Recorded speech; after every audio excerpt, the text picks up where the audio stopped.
Come on now, miss. Let's keep moving.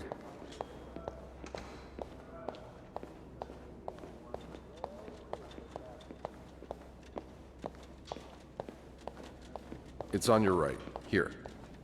Do you always clean the fifth floor? No. No, I'm usually in charge of the second and third. So each maid has her assigned floor. So, expecting to be that's all you would do everything in the fifth floor. Here we are. Good luck.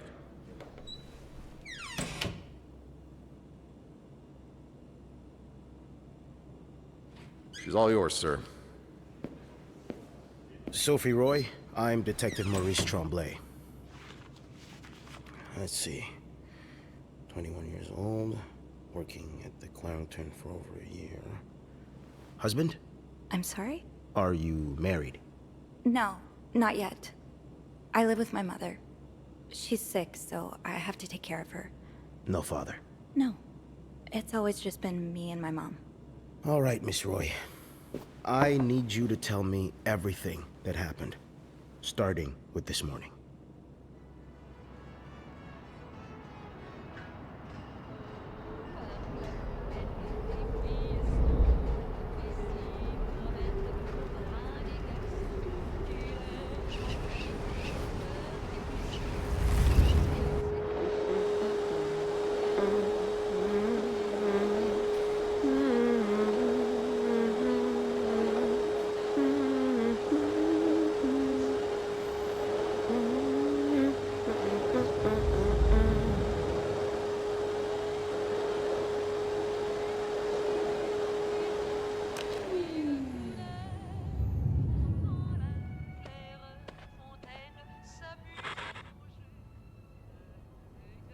Document's done. Now just a bit of tidying up and I can go on break.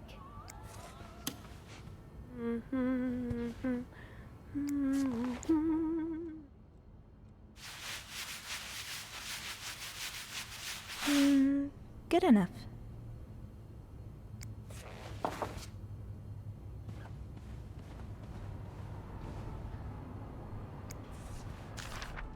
That's a lot of money to owe. Just what did you get yourself involved in?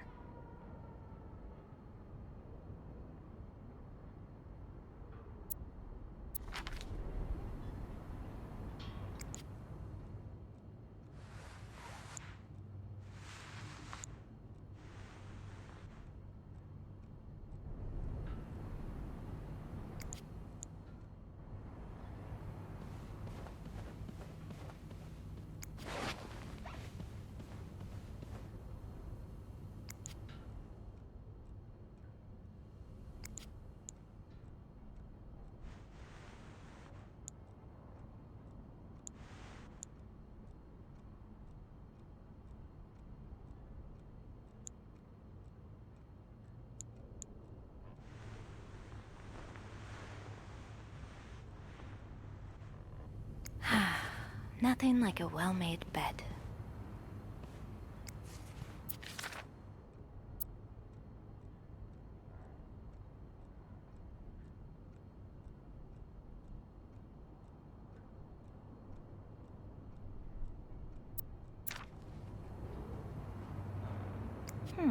Only menswear.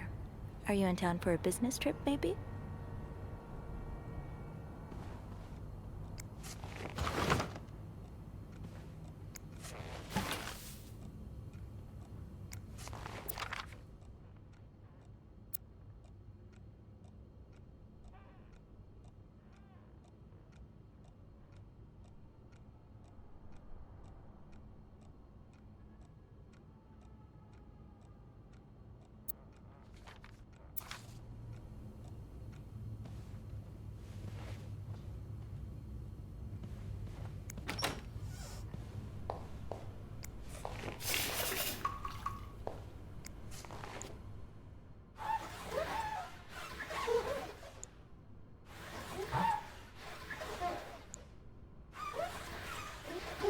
And voila, good as new.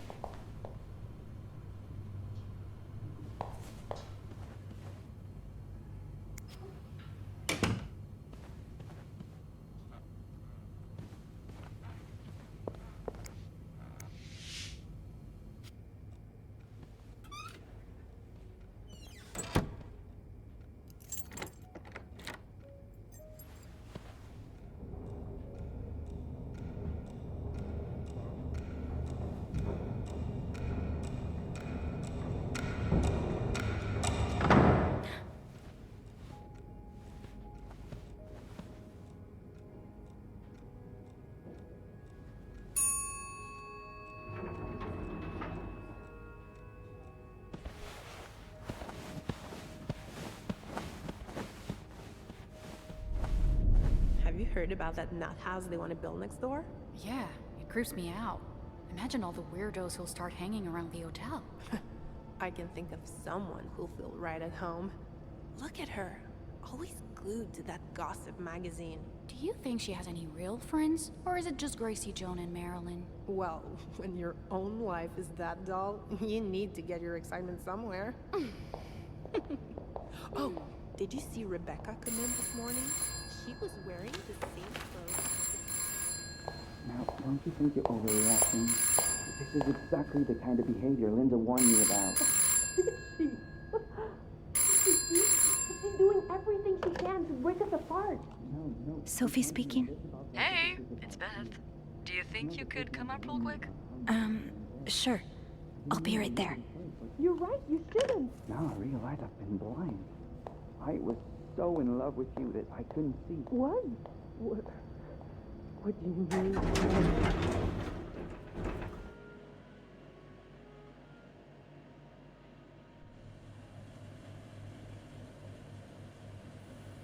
Let's see what Beth wanted to talk about.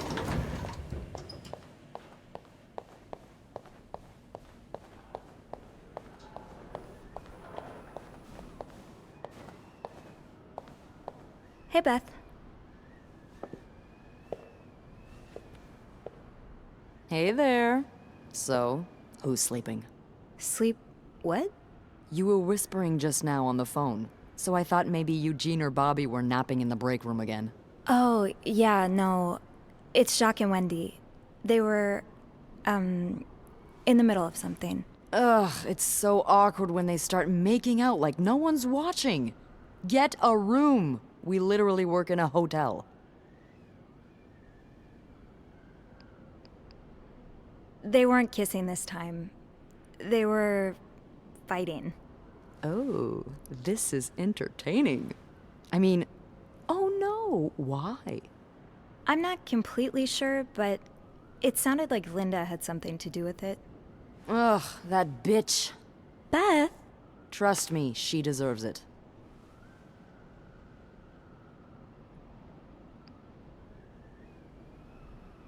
I don't get why everyone hates her so much. Linda's always nice to me. To you, maybe, but she's just the worst to every girl she perceives as a threat. A threat? A threat to what? I don't know. Her place as Bernard's right hand, I suppose. So, you're saying I'm not a threat? I'm not saying that. I'm saying Linda thinks that, but that's her mistake. I know there's more to you than meets the eye. Oh. Thanks. So, you said you needed me? My help, I mean. Oh, right. Wanna guess why? Did you see a mouse again? You make it sound like that would be no big deal. It would. Wouldn't it? Well, what if it was a rat? Didn't you tell me you were raised on a farm? Those little creatures shouldn't scare you. Ugh, that doesn't make them any less disgusting. So, is there one or not? No. No rodent is involved, thank God. A nice gentleman decided it was time to redesign the lobby and helped us by knocking over that vase on his way out of the hotel. That's it? I would do it myself, but the last time I tried to leave the front desk, Bernard emerged from his lair to scold me about procedures and whatnot.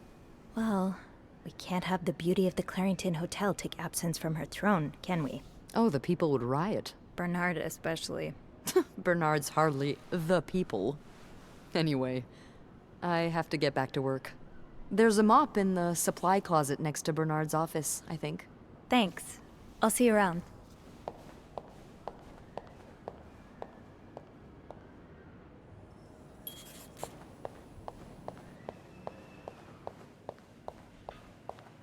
Linda, Wendy's great at her job. Guests absolutely love her and... Not just guests, apparently. Oh, God damn it, Linda!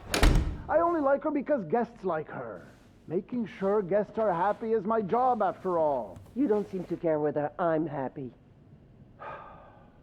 Listen, if Wendy wasn't doing her job, that'd be another story, but I can't just fire her without good reason. What if she stirred up trouble among the staff? Would that be a good reason? Curiosity killed the cat. Oh, Andrew, hi. I'm sorry, I was just... Spying on our manager? No, I heard something, and I... Hey. It's okay, I'm just pulling your leg.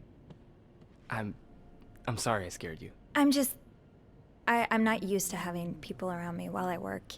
Yeah, you're always working alone up there, aren't you? I actually think it's the first time I've seen you down in the lobby. Don't tell me you've been sent to clean up after the Valentine's Day ball.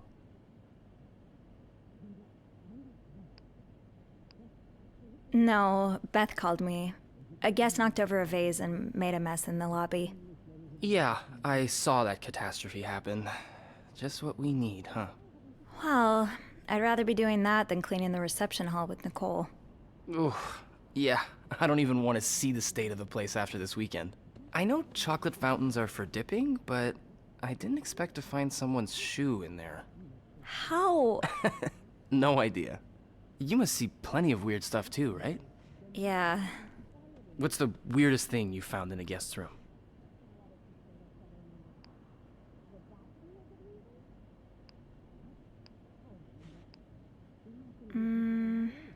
A few months ago, I found stacks of pennies in a room's toilet. Like, a lot of them. What? And when I got to the bed, the pillowcases were filled with pennies as well. I'm still not sure if that guest simply had a strange way of leaving a tip. Maybe it was a penny robbery. Oh, I better go help Beth. It's hell here with the snowstorm. It's okay. I need to, Yeah, all right. Take care. You too. As if it wasn't enough having to deal with endless letters of advice from Raymond. Raymond? What have you on? He wants you to lower room prices. Make sure the hotel stays accessible to everyone. Bobby made it very clear he doesn't like anyone walking into his kitchen uninvited. Stairs, exercise. Elevator, convenience. Yeah, elevator wins this time. Okay, Sophie. Time to clean up that mess. Have you tried calling Mr. Weston? I have, but I haven't been able to get through to him. Now's probably not a good time to disturb Bernard. I'm really sorry about that. I'll have a word with our kitchen staff to make sure it doesn't happen again. Well, that sounds a bit excessive, don't you think?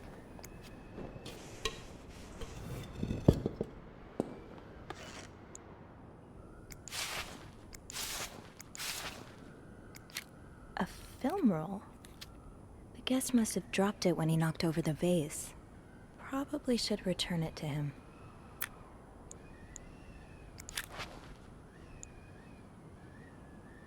Ew. I better throw that away.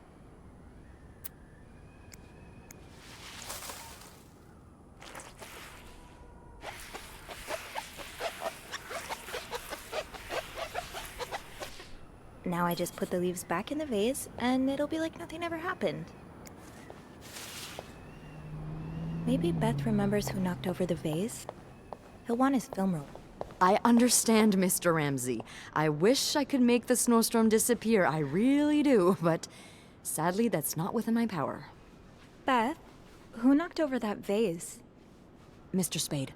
Mr. Spade? Well, I can check with the airport and let you know when flights resume. Until then... Yes, I know. You've said that already. But... No, That said the guest was a Mr. Spade. The film roll probably belongs to him. I should be able to find his room in the logbook. If you'd like. I'm sure he'll be... So, which room are you staying in, Mr. Spade?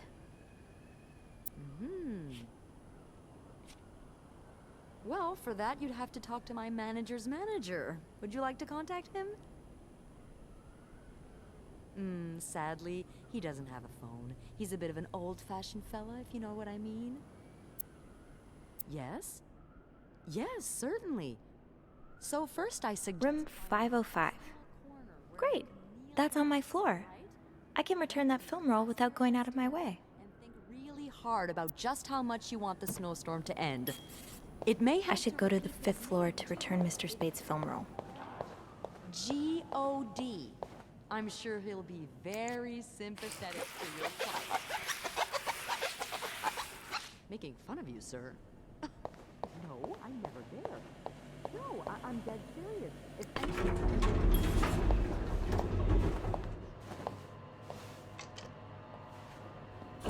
Hold it, please. Phew, made it. Thanks. You're welcome. Was it you who cleaned the puddle by the restrooms? Was I not supposed to? Well, Eugene asked us not to touch anything until he's repaired the leak, but it's probably safer this way. Someone could have slipped on it. Which floor? Oh, 6th. Thanks. What's the big rush? I need to bring this to our VIP guest, the one who rented the entire floor. Oh, is it that British man I keep hearing about?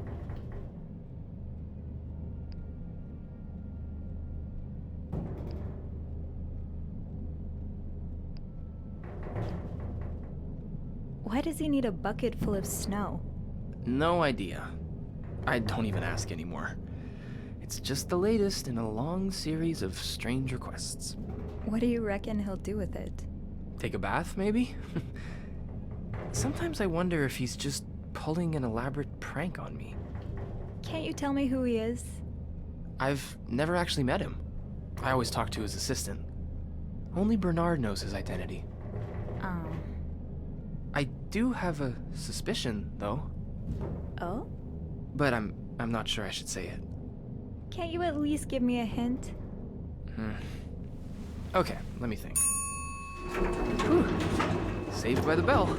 Hey, come on. Don't leave me hanging. Let's just say I like to prolong the suspense. Wait. Is that the hint? Who knows? Fair enough. Have fun up there. You too.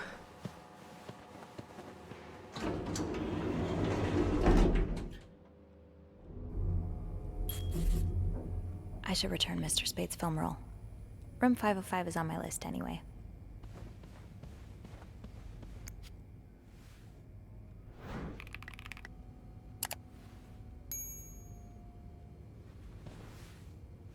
Mr. Spade?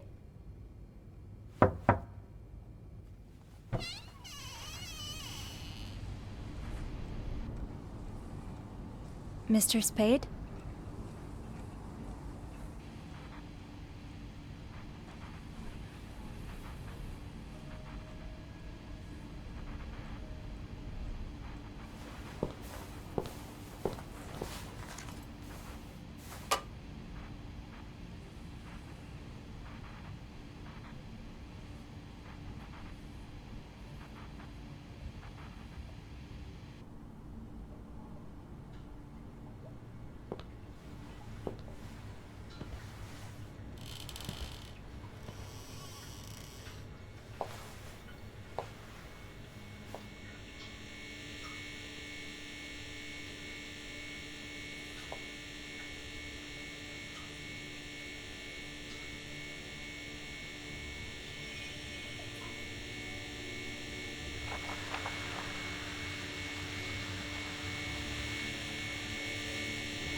What is this?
Clarington Hotel reception desk, Beth speaking.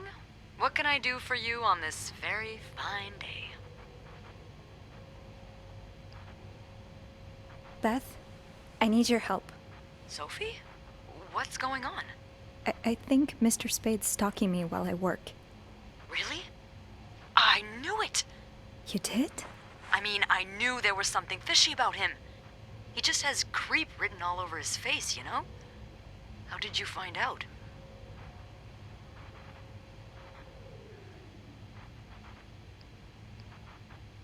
He took pictures of me. I found them hanging over the bathtub. He set up a kind of dark room. Pictures of you?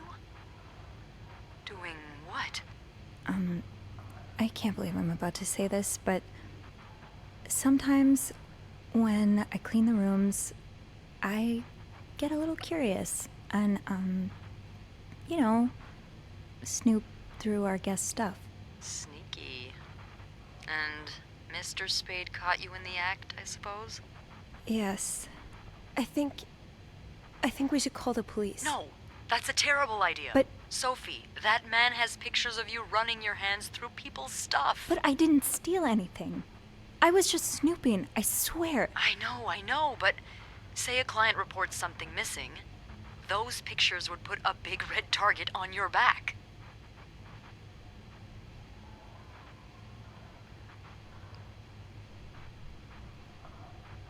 I could always throw them out. Yeah, not your worst idea, but you found the pictures drying over the bath, right?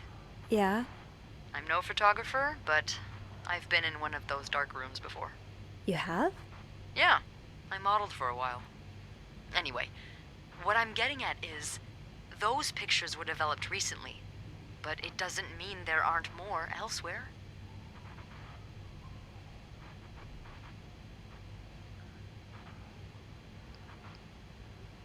Well, I didn't look through the entire room, but there is a safe here. I bet you anything there'll be more pictures in there. Do you have the safe combination then? I'm pretty sure it's locked. Give me a minute.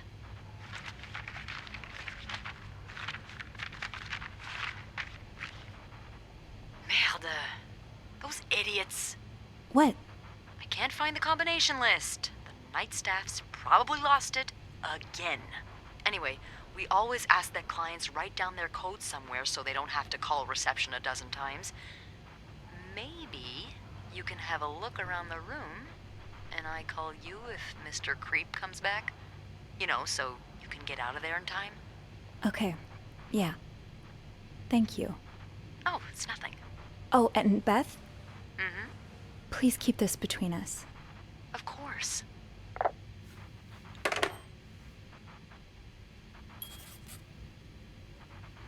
Okay. If reception gave him a code, maybe he wrote it down. Somewhere.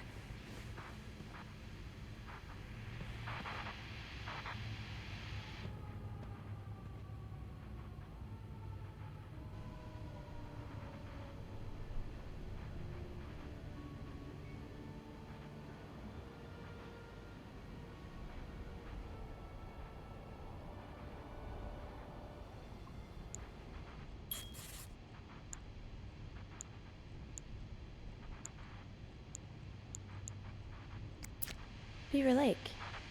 I took Mom skating there just a few weeks ago.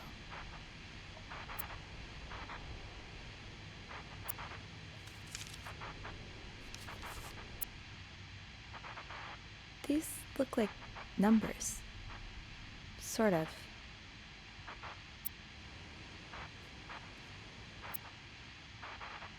These look like numbers.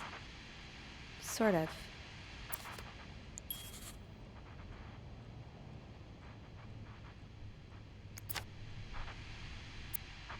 X marks the spot, but there's no way this is just a treasure hunt.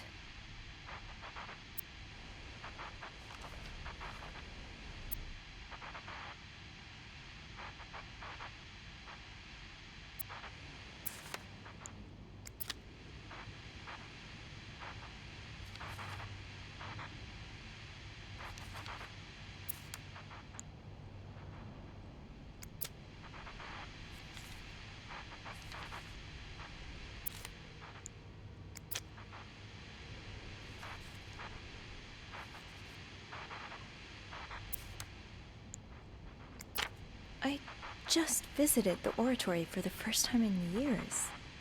This has to be a coincidence, right?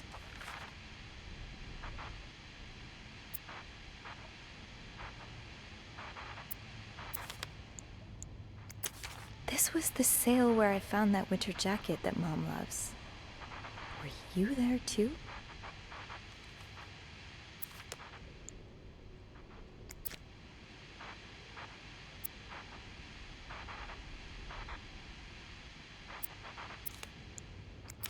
Harry's diner too. Were we ever there at the same time? You didn't strike me as much of a doodler.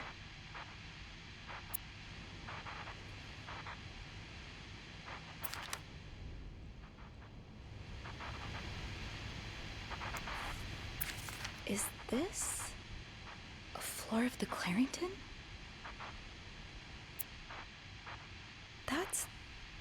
That's my schedule. Just how long have you been watching me?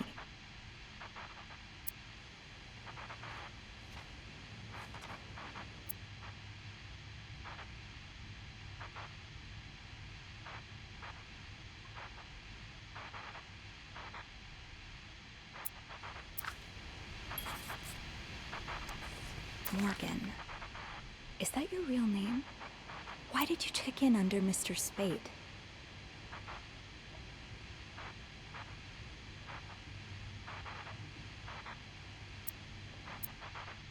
Lindsay. Did something happen between the two of you before she died?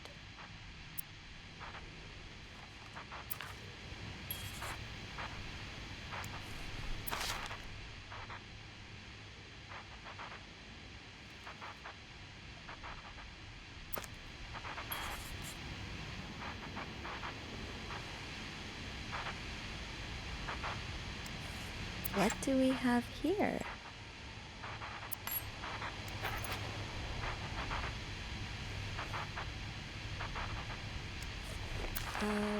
Request to move to 507. Why did you want to change rooms?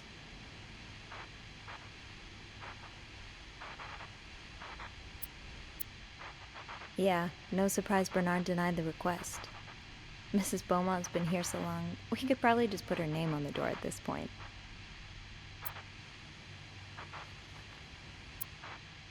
Could that be a reminder for the safe combination?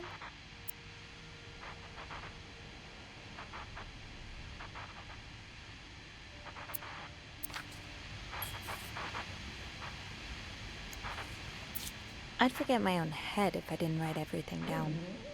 I guess we have that in common.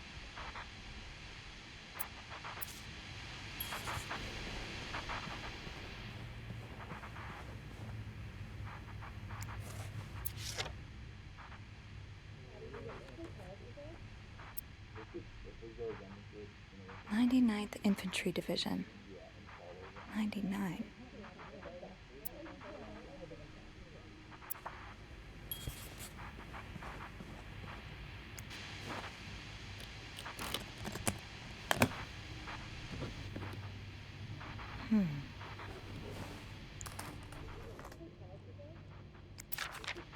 You spent 10 years in a psychiatric hospital, and it looks like you left with a long list of diagnoses and prescriptions.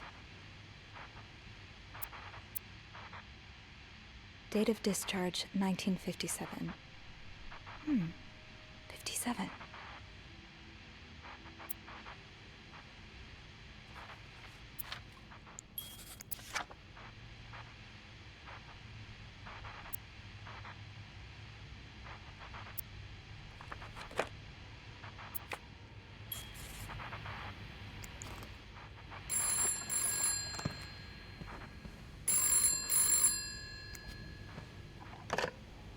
Is he here? What? No. Beth, you said you'd call if Mr. Spade was coming back to his room. Oh, yeah, I did say that. Sorry for the fright. Oh my god, Beth. I nearly had a heart attack when I heard the phone ring. I didn't mean for it. I was just so caught up in the thrill of it all. I had to check in. Did you find more pictures of you?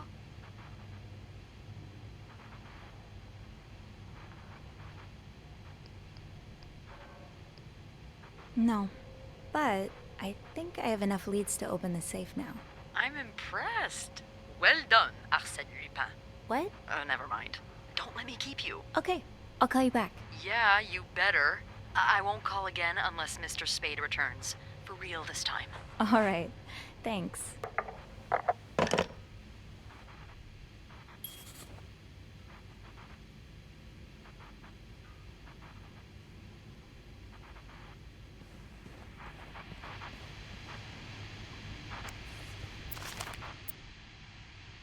"34 Summer Street. Lindsay's address.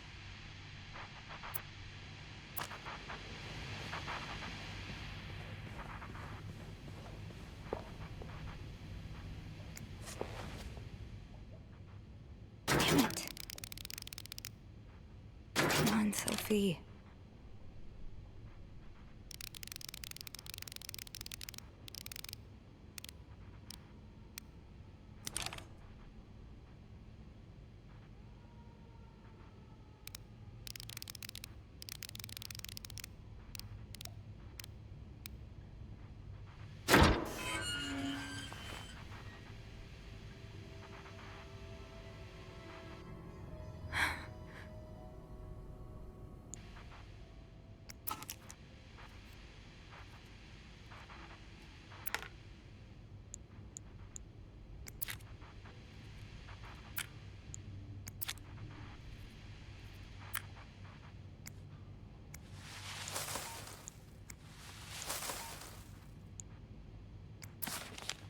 M and H. M and H. Who are they? Are they guests here?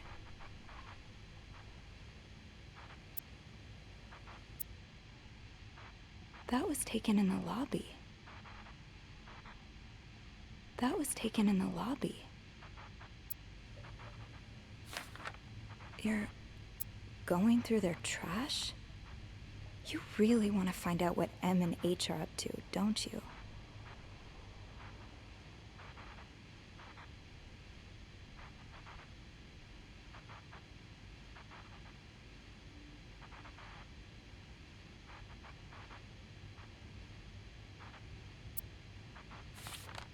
Why are you following them? And who's sneaking out at night? So many questions. This looks like Beaver Lake.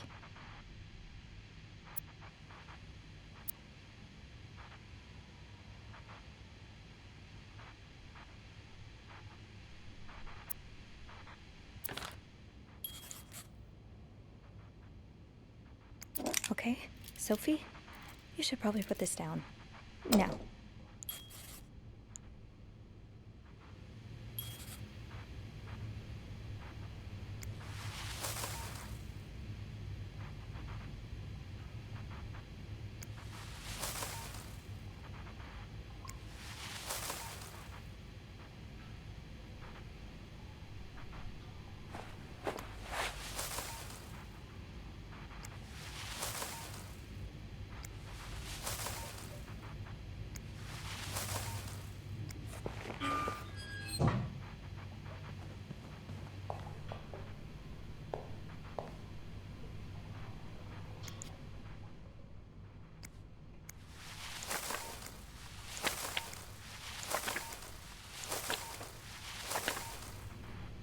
M and H.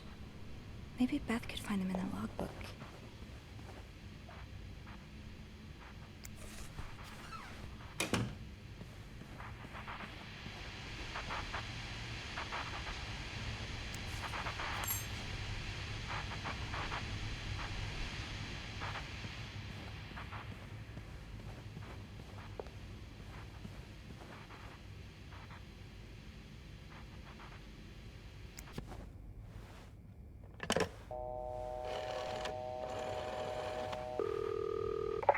Clarington Hotel reception desk, Beth speaking.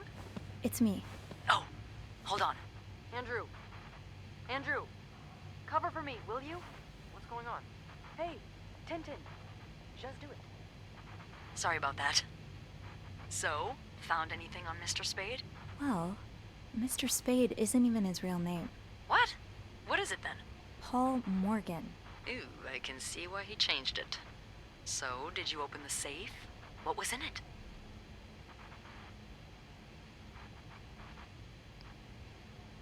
A journal. His journal? Does he say why he's stalking you? No, but it seems he's stalking 2 other people as well. Oh, who are they? They're guests.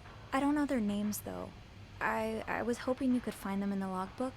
Well, Snoopy, although it may seem like it, I'm not actually clairvoyant, so I'll need something to narrow the search. Do you know anything about them?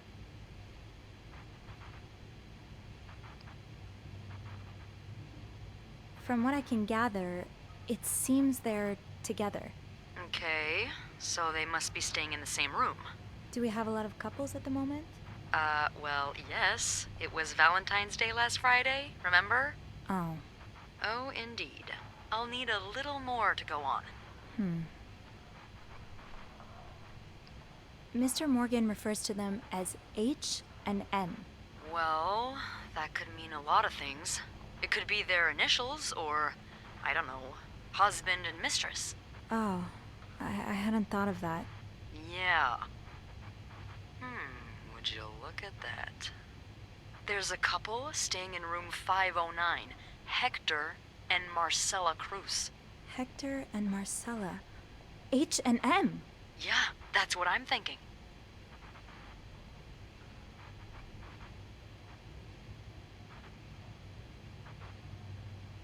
How are the Cruzes linked to me, though?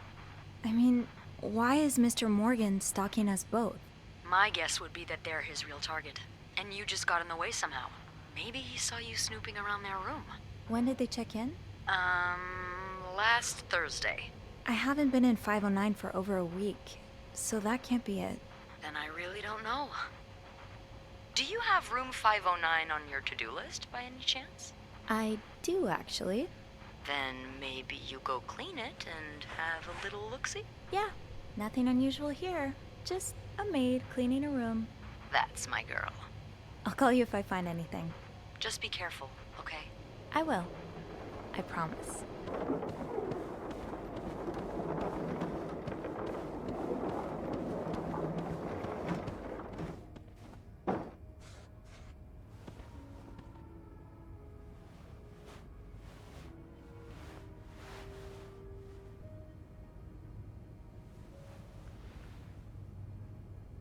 I must have forgotten my keys in the break room again.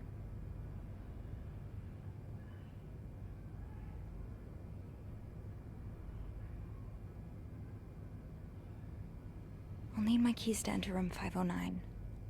I should probably check the break room.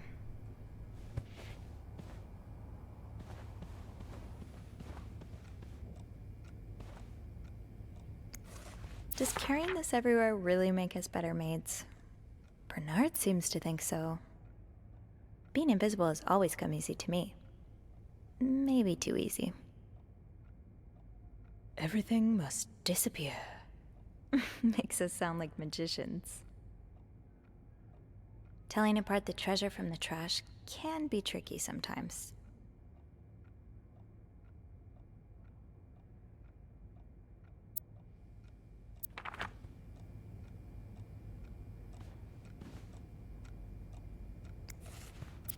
Linda's been putting these everywhere lately. It's weird that Bernard allows it.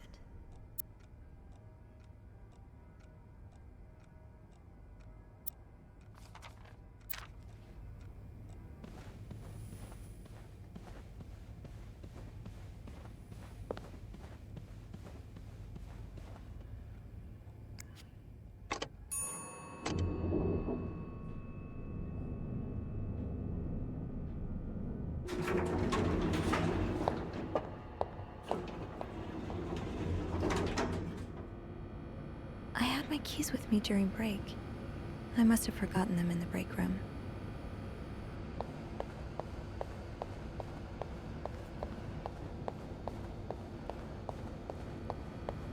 Shoot, it's locked. I guess I'll have to get Linda's master key instead. I've never seen two people more suited for each other. I hope they work things out. They need to. Linda usually leaves a master key in the women's locker room.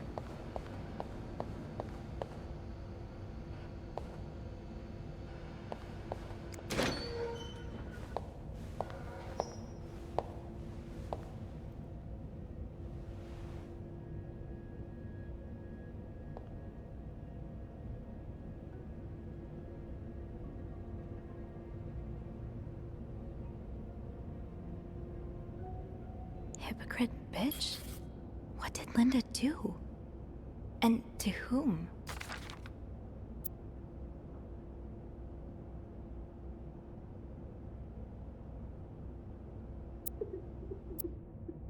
Oh, Linda.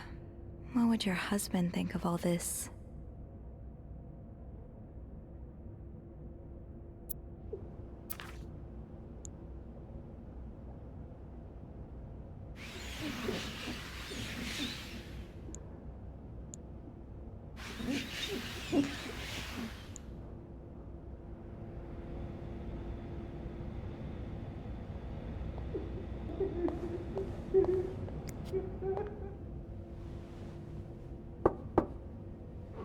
What is it? Wendy? It's Sophie. Are you alright? Do I sound alright? No, I guess not. Just leave me alone.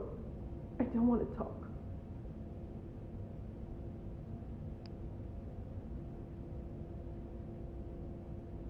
I was in the break room earlier, and, I couldn't help but overhear your argument with Jacques. I'm sorry he let Linda get to his head. He should be trusting you, not her. Yeah, well... I know I wouldn't be your first pick, but I'm here if you need to talk. Maybe later.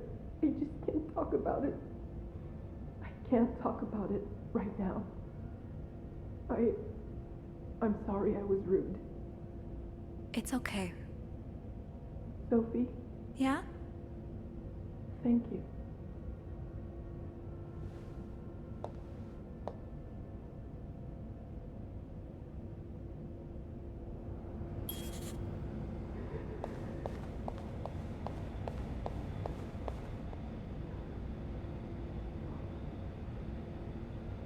That'll do. I'll just have to make sure I don't forget to return it. I should be able to open 509 now. Back to the 5th floor.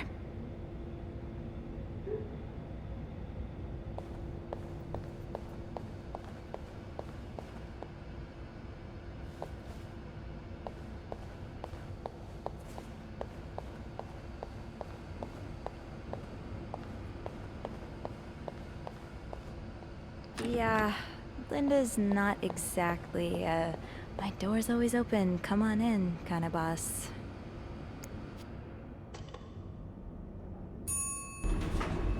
Hey, you. Oh, hey, Beth. On break already? Sadly, no. I have an express delivery to make to the 6th floor. Isn't that Jacques or Andrew's job? Well, they're both busy, so... What about you? I thought you'd be in 509. I'm heading up now. I just had to grab Linda's master key before I could continue our investigation. Oh, I see. Well, this has been quite the day so far, hasn't it? I can't remember the last time work was this interesting. Yeah, that's definitely one way to put it. That's not all, though.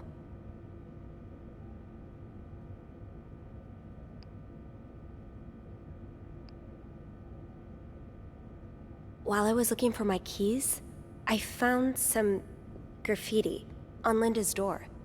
What kind of graffiti are we talking about? The words, hypocrite bitch, in red lipstick. I wonder who could have written it. If I had to bet, I'd put my money on Wendy. Linda's been treating her like her personal punching bag as of late.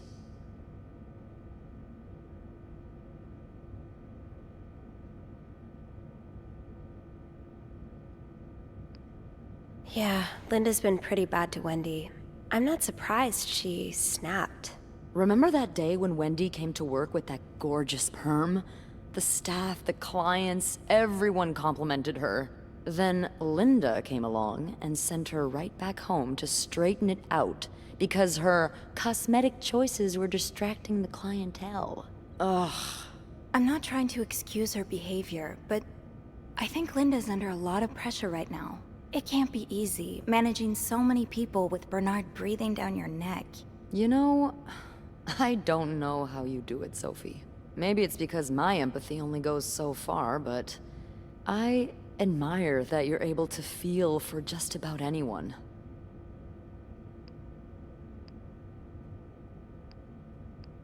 I like to put myself in other people's shoes, especially if they're people I find fascinating, like you. Wow. The way you turned that compliment right back around at me was masterful. Well, this was a lovely chat, but I better see if Eugene is around maintenance. Hopefully he can help me find this thing for our esteemed guest. Yeah, we both got a lot on our plates today. I can't wait to find out more about our friends H&M. Take care. You too.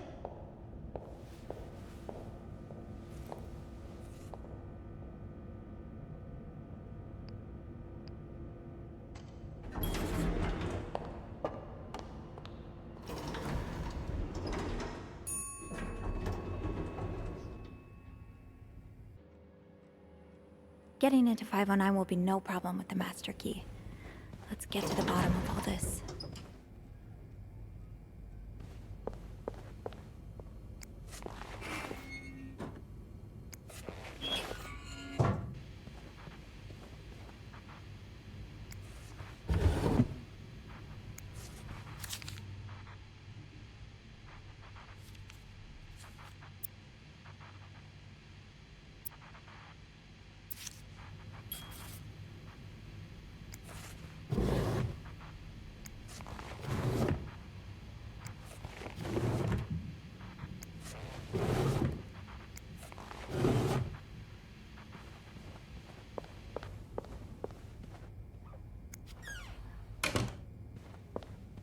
Oh, I do have 506 next on my list. Should I pop in before checking out 509? Oh boy, someone's been living it up.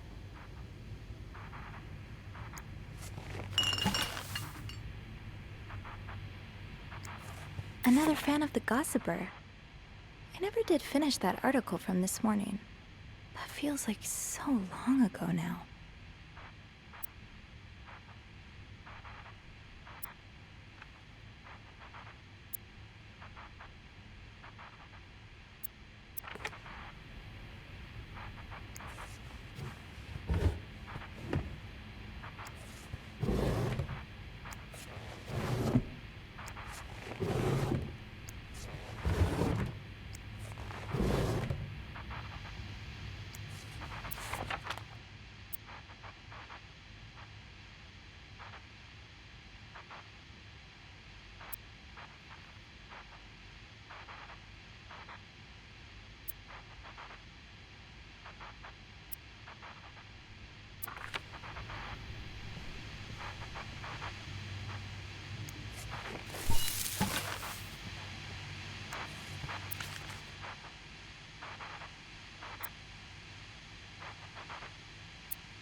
Not exactly a cherished gift.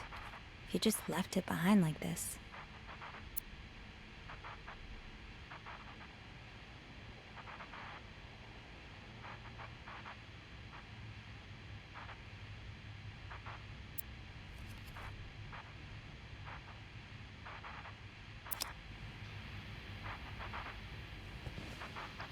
All that's missing are the pillows.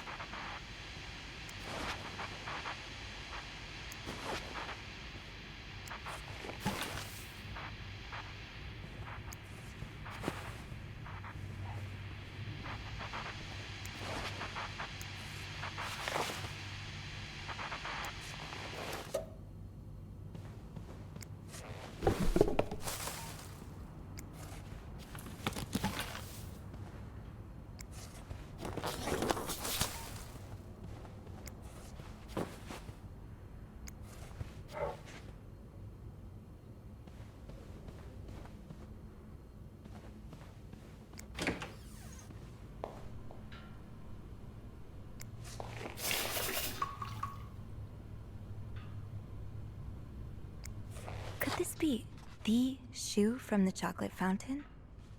I can't wait to tell Andrew.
I bet I'll find the answers about Mr. Morgan's stalking in room 509.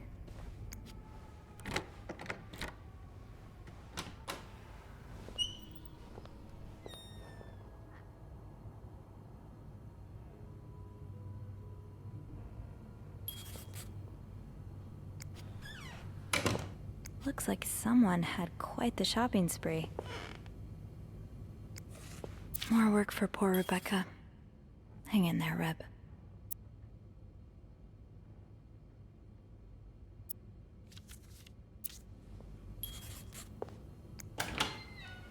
My first step should be to tidy up a bit. Searching a clean room is easier than searching a messy one.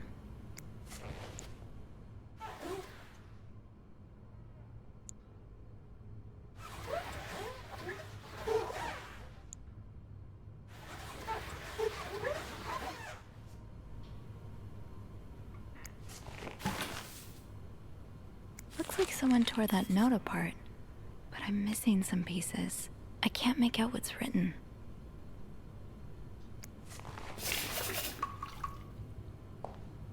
Maybe I'll find more of those torn paper pieces if I keep cleaning the room.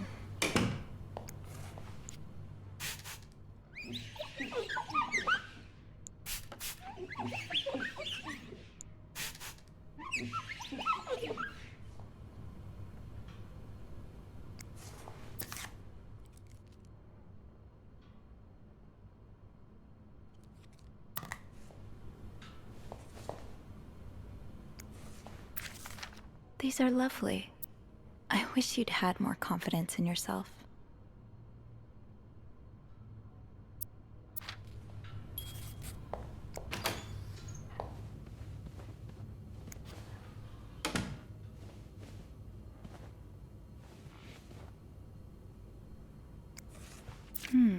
What were you apologizing for? And were you forgiven? I'll hold off on throwing this out just yet. The food's practically untouched.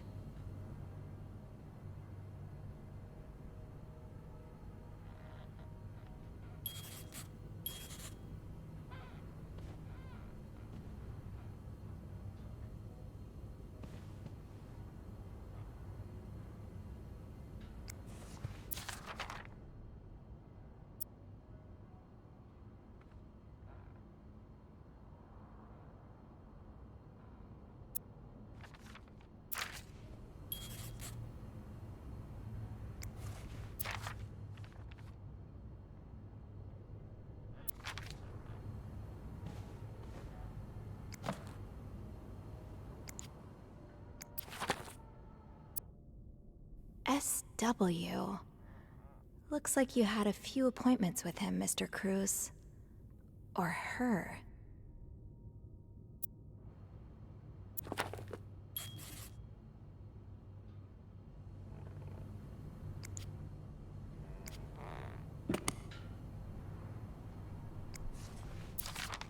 This person looking for you back in Texas, was he really just a coworker?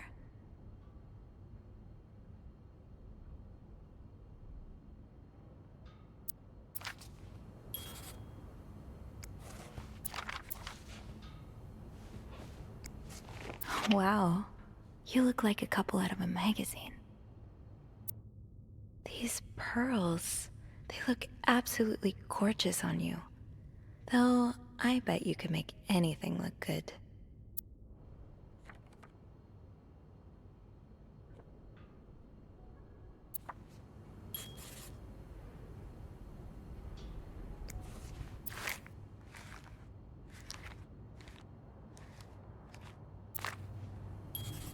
Someone's been sleeping here. I should leave it as it is.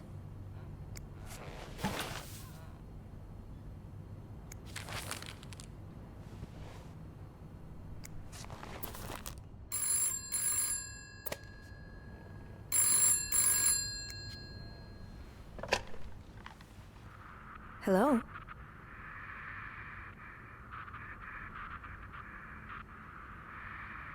Hello? Beth? Is that you?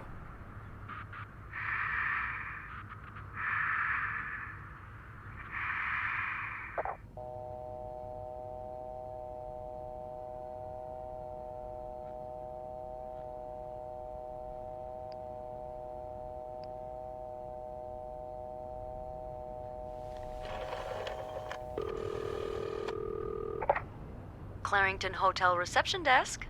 Beth? Sophie? Did you just call me? No, I didn't. Then who called? What do you mean, who called? Someone just called, and they said nothing. All I could hear was static and breathing. Whoa. The creeporama just keeps on going, doesn't it? Hold on. Hey, Archie. What's up? Give me a second, Sophie. Okay, so turns out Archie here patched a call through to 509 moments ago.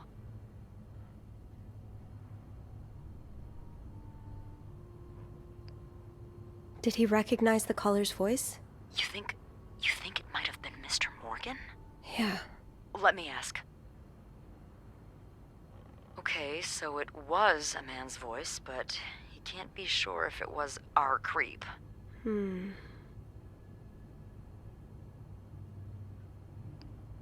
Did he notice anything else? He says he heard a faint bell in the background.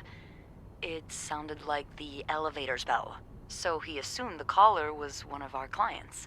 You didn't see Mr. Morgan come back to the hotel, did you? No. I understand why you're creeped out, but I don't see how he could possibly know you're in 509. I didn't say a word to anyone. I know you didn't. Can you ask Andrew not to patch any calls here for a while? Trust me, I will. Thanks. I haven't had time to check all of 509 yet, so I better get back to it. Oh, before you go, I have some more info for you. I was going over the details of our little mystery when I remembered something. About this morning. What is it? I saw Mrs. Cruz rush out of the hotel, all by her lonesome, not too long after Mr. Morgan knocked over that vase in the lobby. Really? Do you know what time it was exactly? I think Mr. Morgan left around 10, so I'm guessing between then and 10:05? What? I remember hearing a loud noise on the 5th floor right around that time. Like a door slamming really hard.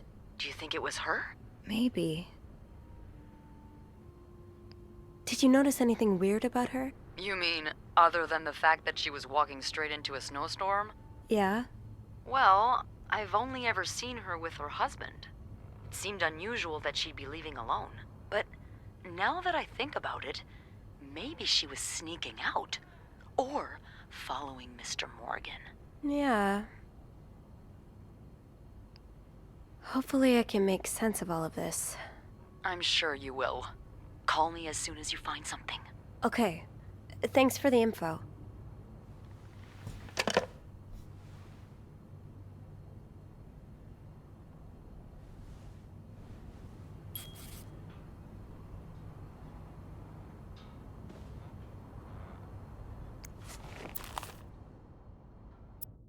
I'm not sure how the children are affected by what goes on at a bar on a Friday night. But I'm no lieutenant, so... Wouldn't be surprised if everyone's a little bit more on edge today. Bad weather has a way of doing that. Ah, my new home, according to Suzanne and Yvette. This is horrible. I don't think I'll ever understand what pushes people to go so far as killing.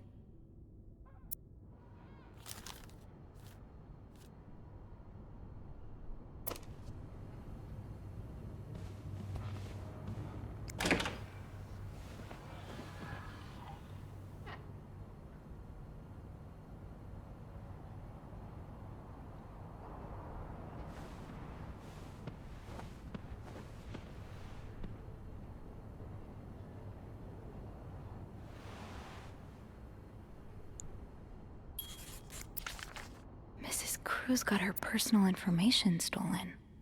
Is Mr. Morgan behind it?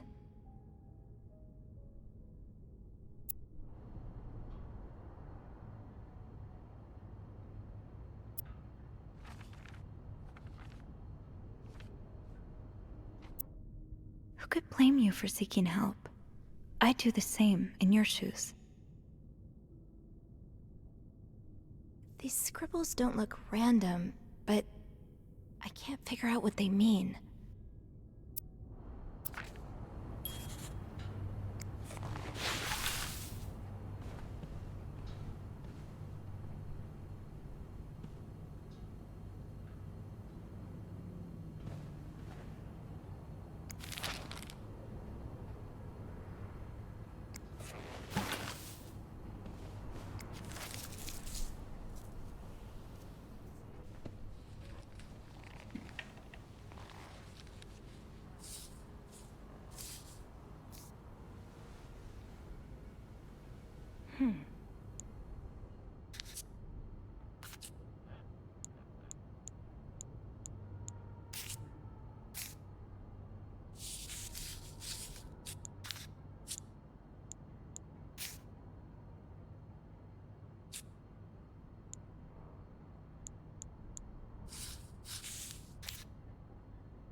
It's some kind of code. Could I break it?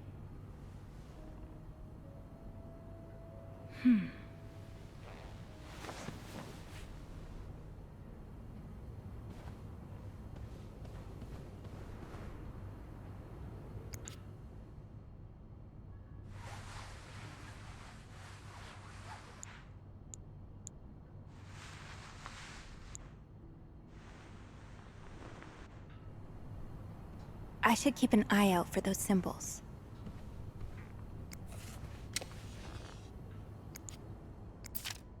Am I reading this right? The account's been emptied. You don't see someone withdraw $5,000 every day. Just what could have made you empty out your entire bank account?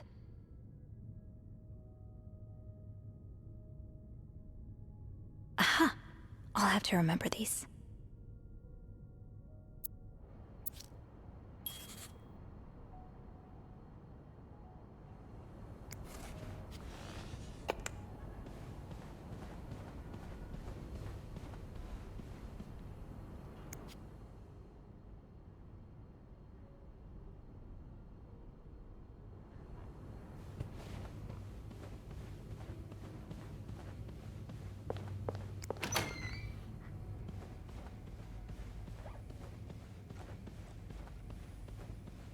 Do not disturb.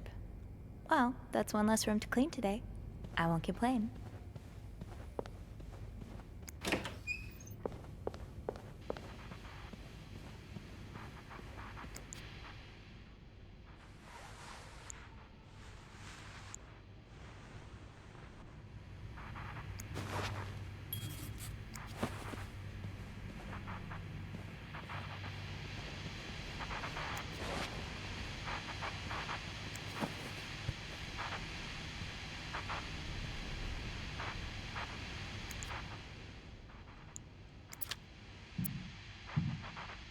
Yes, these are part of the same set. I think I can use this.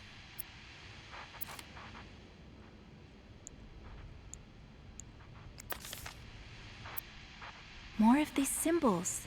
Just what I was looking for.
Oh, these symbols match some of the ones on the torn message.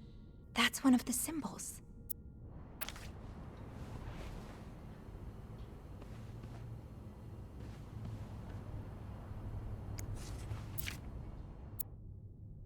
Yes, these are part of the same set. I think I can use this. More of these symbols. Just what I was looking for. More of these symbols. Just what I was looking for.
I will leave notes in the vent next to your room.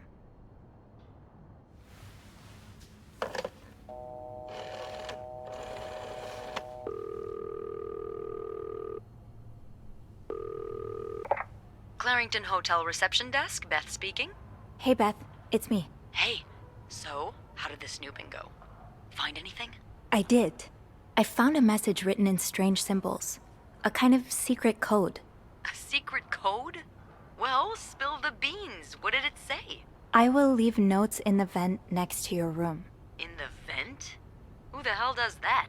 I don't know, but whoever the message was intended for went through a lot of trouble to hide it. It was torn in 12 pieces and scattered in 3 different trash cans. So the Cruises are keeping secrets from each other. Do you think one of them's having an affair? Well, that's possible. It's quite obvious they're having marital problems. What makes you say that?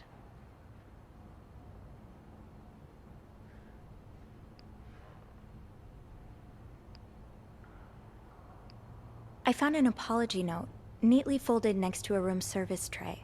I think Mr. Cruz wrote it. It doesn't mean he's cheating on her, though.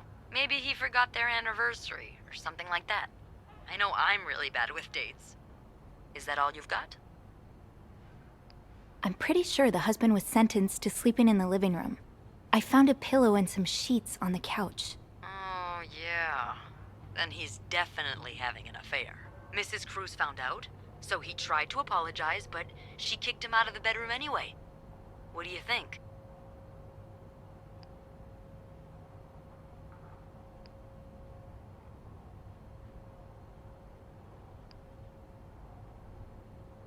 Mrs. Cruz could be the one having the affair.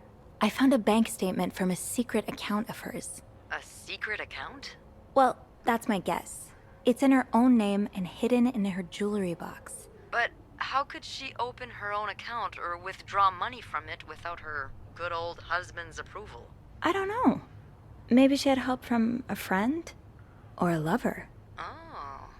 And that's not all. The account was emptied about a week ago. A withdrawal of $5,000. That's no pocket change. It sure sounds like she's planning to run away. Yeah. I'll go and have a look at the vent that's mentioned in the message. Just to be sure we're on the right track. Yeah, good idea, Bean. I'm about to go on break, so if you need my help again, just ask Andrew to patch you through to the break room. All right. Enjoy your break. Oh, I will.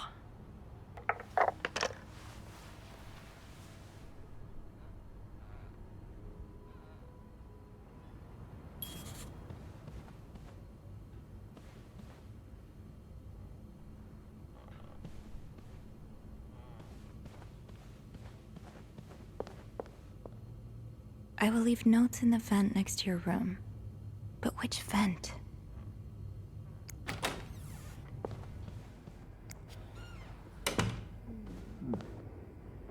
Now's probably not a good time to disturb Bernard. I've been waiting for this.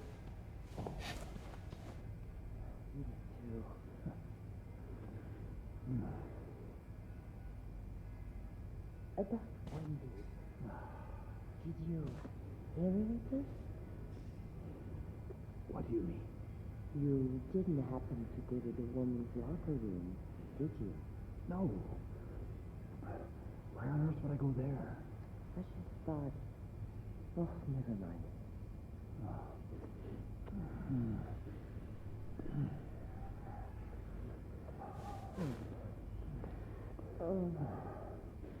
Ouch, that was my foot. Not so loud. My toes.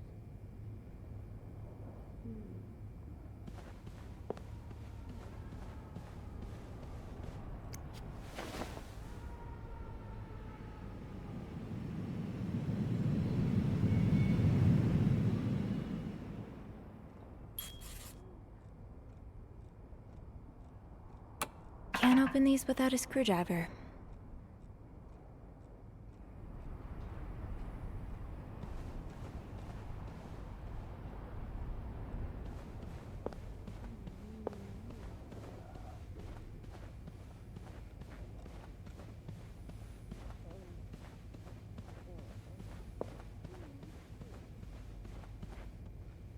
I might be able to find a screwdriver in the janitor's closet.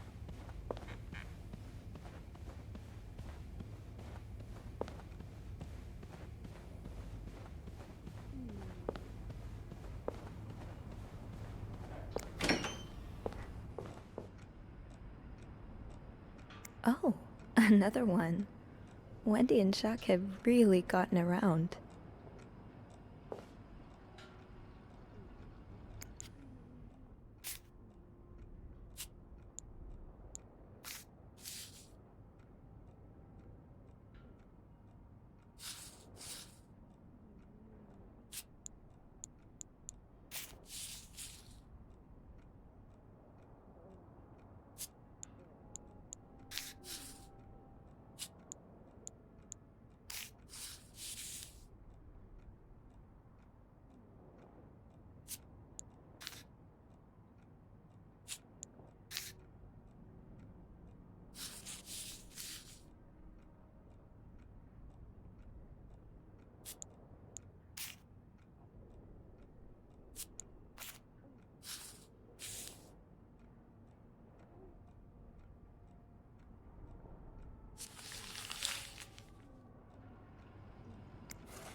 Highest priority, huh? That means Eugene's probably working in Bernard's office right now.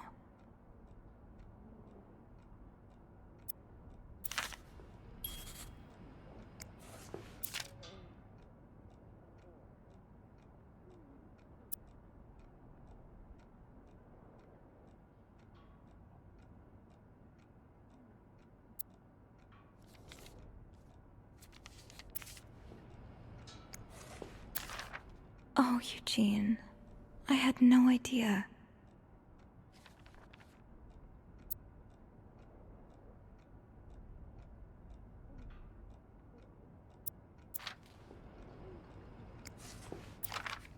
It sounds like Eugene asked Bernard to stop opposing the construction of the new psychiatric hospital. And Bernard was Bernard.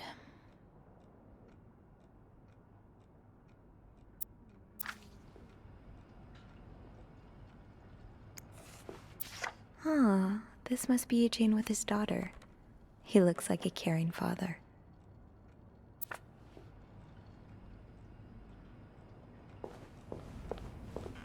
Eugene must be down in Bernard's office. I should go ask him for a screwdriver.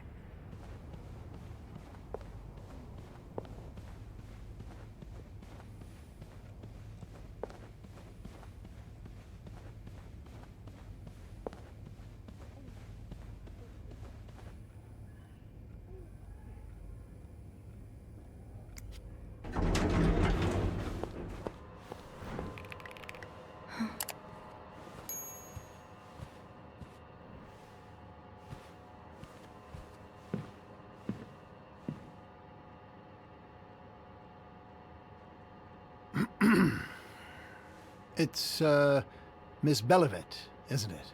What? Oh, Roy. Oh, right.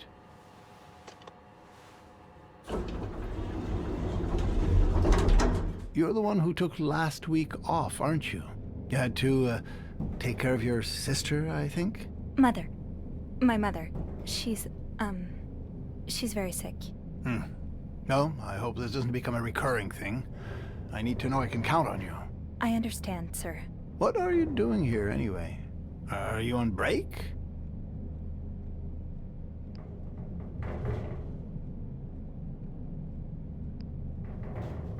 Yes, I am. Don't take too long. No, I won't.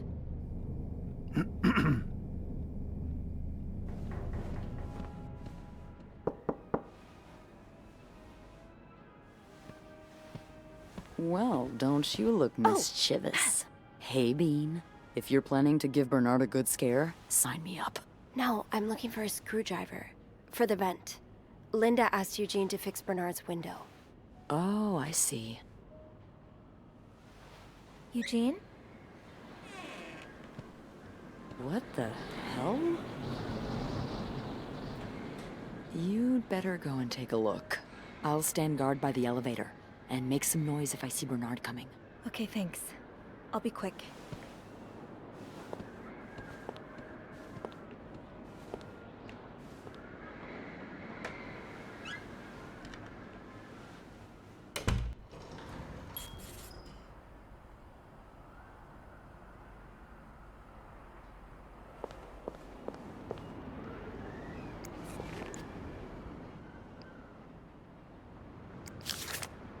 closing something that could help so many people just because it's close to your hotel?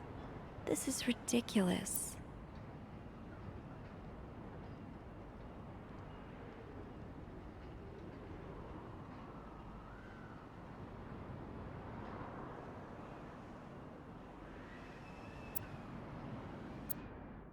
So, I take it the open window was not an accident.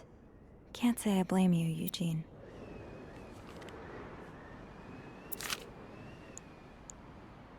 Aha!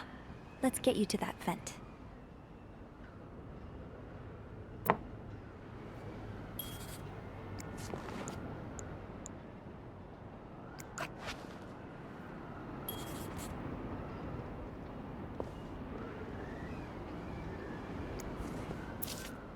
This does not look like a nice brotherly check-in. I had no idea things were this bad between Bernard and Raymond.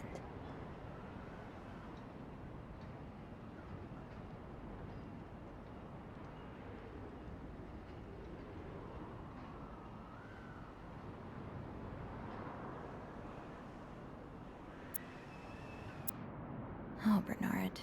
So close to doing something altruistic, but here you are holding it over your brother.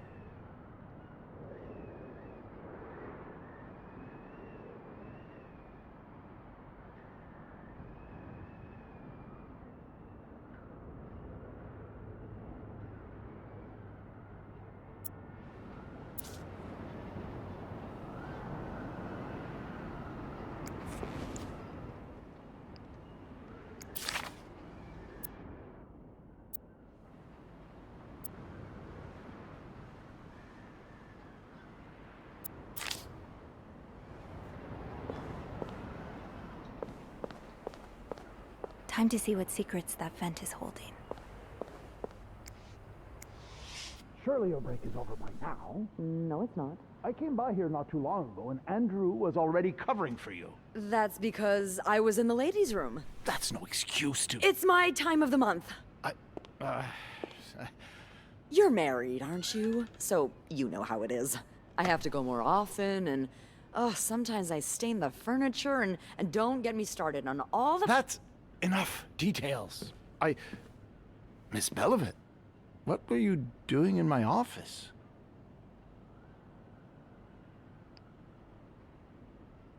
I was simply closing the door.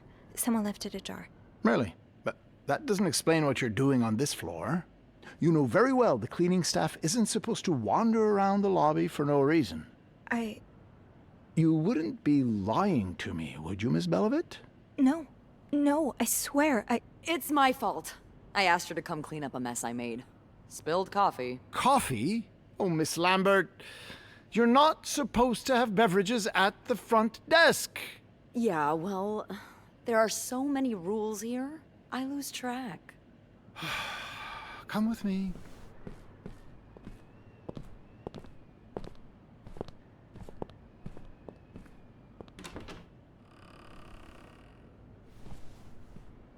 Sorry.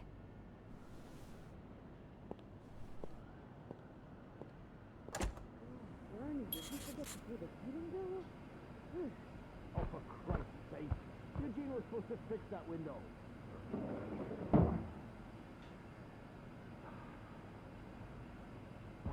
As I was... God damn it. This is funny to you?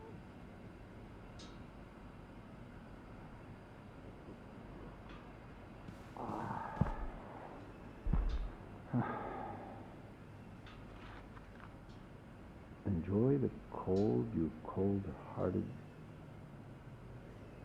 What's that?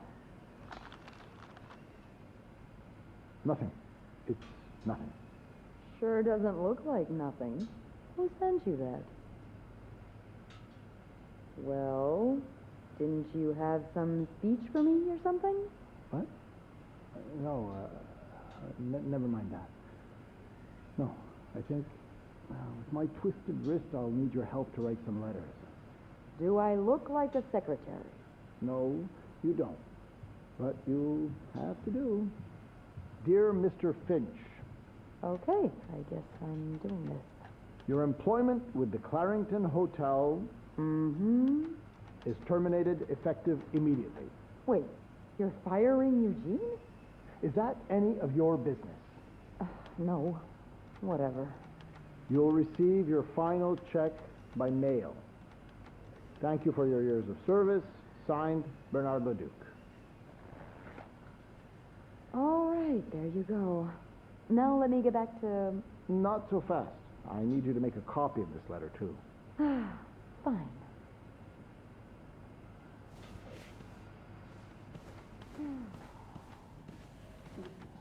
Freaking buds to ask the shop line.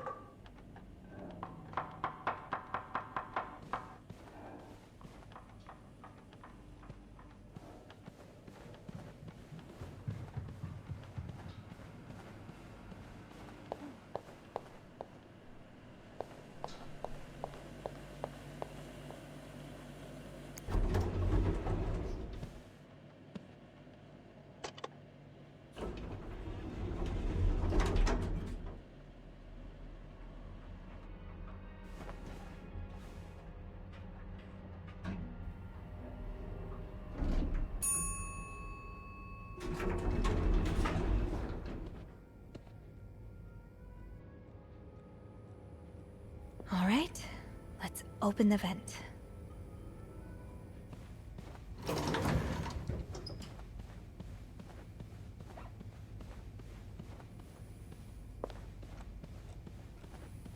Oh, I guess I'm free to disturb room 508 now. But that's where Bernard and Linda were. Ew.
Meet me tonight in my room. Michael will be sleeping.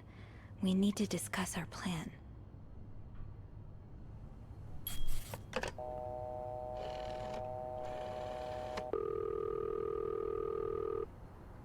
Clarington Hotel reception desk, Beth speaking.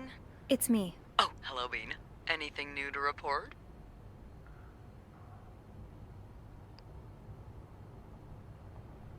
I found another message written in secret code. What does it say? Meet me tonight in my room. Michael will be sleeping. We need to discuss our plan. Michael? Who's that? Another husband? I don't know. It's the first time I'm hearing of a Michael in this story. Let me check the logbook.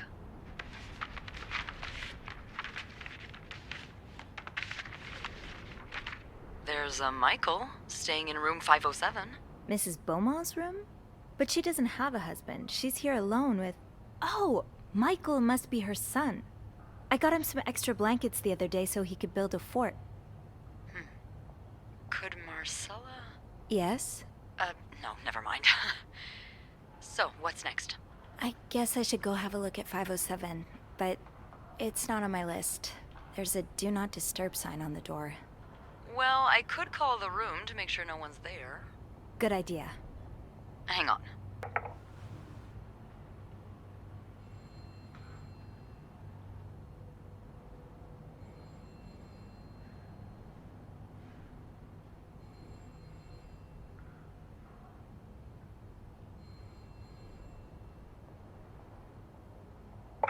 You've got the all clear, Bean.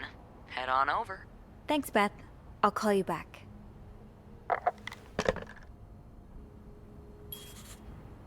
Looks like I'm headed to room 507.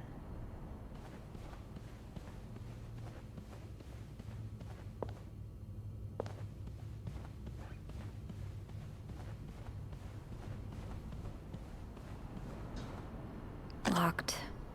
It looks like the code is made up of 4 letters.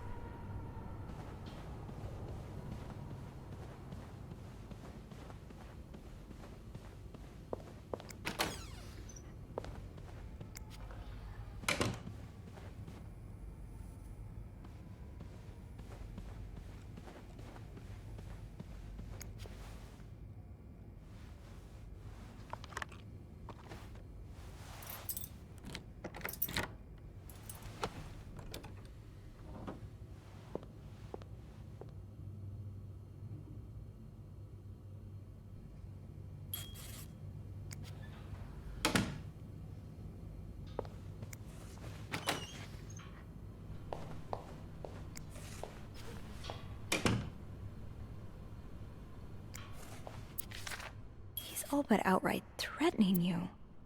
Oh, I hope you can stay as far away from him as possible.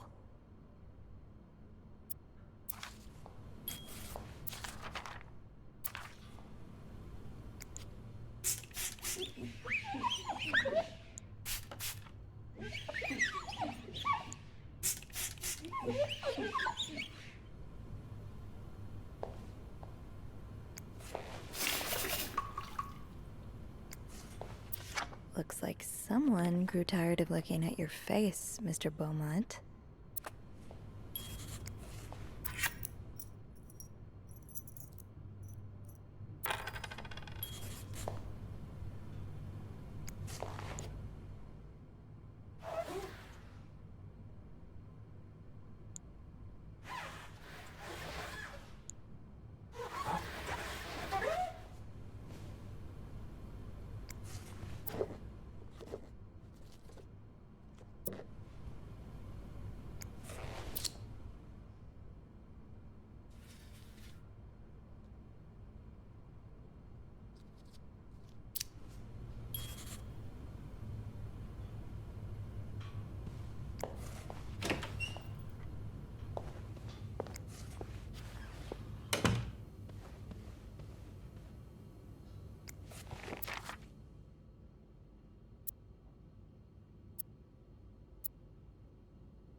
Ah, that's so sweet. I didn't do much, but I'm glad it meant something to you. Those few coins in my tip jar were getting pretty lonely. They'll appreciate the company.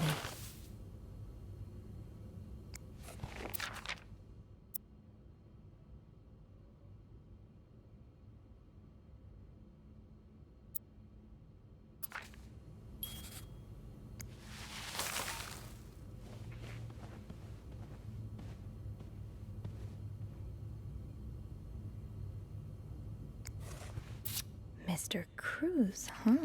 Numbers, dates, times. What does it all mean?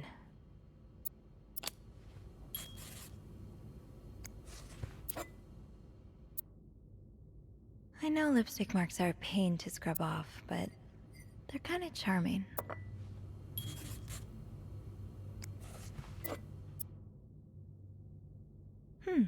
A lovely shade of lipstick.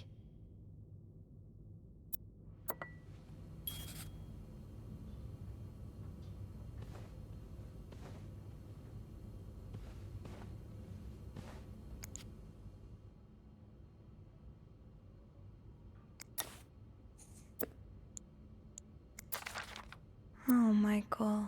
Adults can be so confusing. I promise it's not you.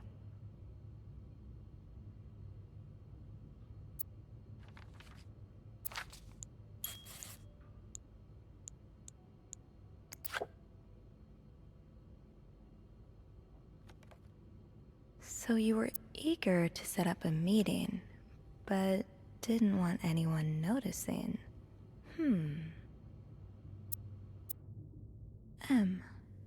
Did Marcella send this?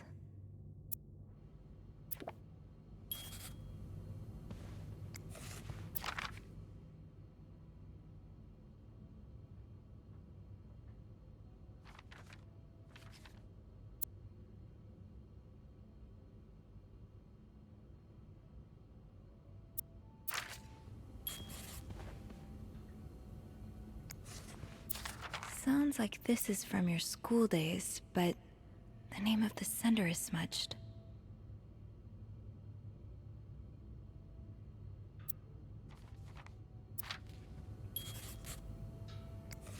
Aha! Keys are Snoop's best friend. Funny how some games really stand the test of time. I used to play this with Mom all the time. So a husband can abuse his wife and just get away with it? And people like Linda still think divorce is wrong? Ugh.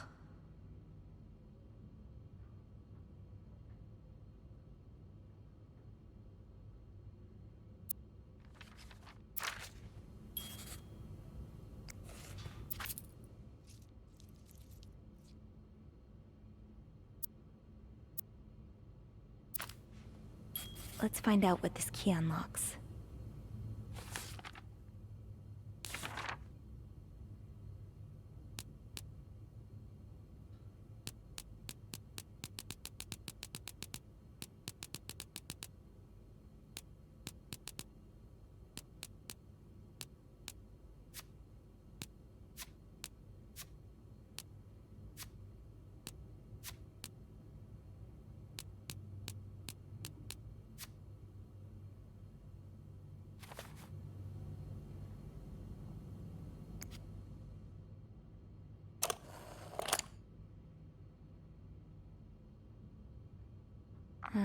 I'll need another key to unlock this.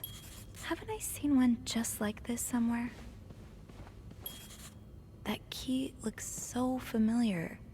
Why do I associate it with room 505?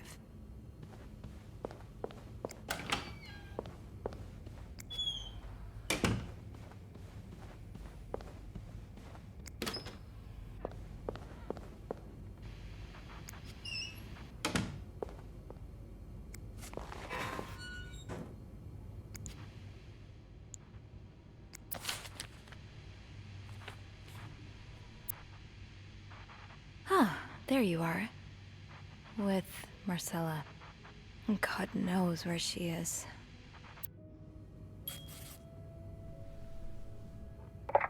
Clarington Hotel reception desk, Beth speaking. Hey, Beth.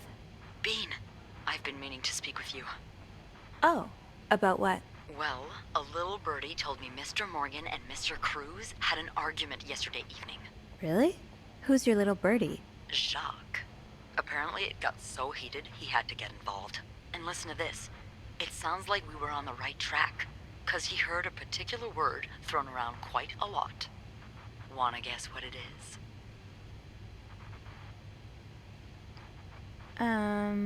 Cowabunga? What? Why would Mr. Cruz and Mr. Morgan use the word cowabunga while arguing? I was just kidding. Oh, right. Well, the correct answer, Miss Roy, is affair. Affair? Did Jack hear anything else? From what he told me, it seemed like Mr. Cruz was accusing Mr. Morgan of having an affair with his wife. Wouldn't have expected Mrs. Cruz to fall for a man like Morgan, but I guess the heart wants what the heart wants. Maybe, but that doesn't explain Mrs. Beaumont's involvement with Mrs. Cruz. What do you mean? I found a chest in room 507. I think it can only be opened by turning 2 keys at once.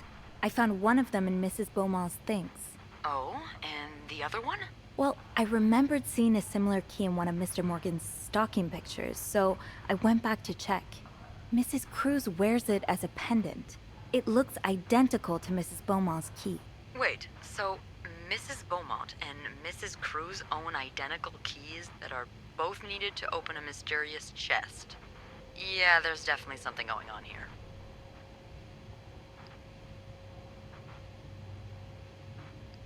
Yeah, but the answers probably lie in that chest, and I don't think I'll be able to open it. I've looked around room 509. I would have seen the second key if it was there. Mrs. Cruz must have left with it this morning. Yeah. We were so close. I can't believe it all ends here. Well, hold on. I may have an idea. Get me a candle and some plaster, and maybe I can do something about that pesky chest. How? I'll tell you later. Just find me those things, and I'll meet you in the basement as soon as I manage to leave my post. All right. Thank you for not giving up. Come on, you know I wouldn't let you down.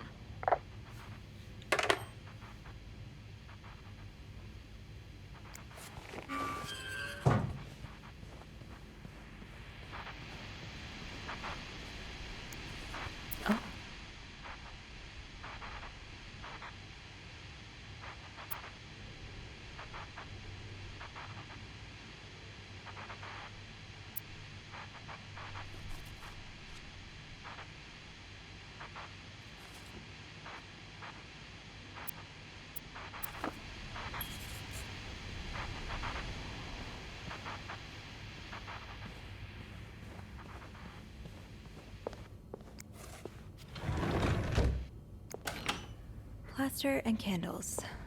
Well, half the hotel's under renovation. I should be able to find plaster somewhere around here.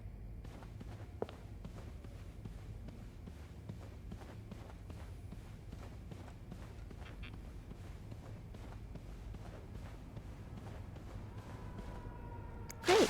This takes care of half of this little scavenger hunt. As for the candles, doesn't Rebecca keep some in her locker downstairs? I can probably find the rest of what I need in the basement.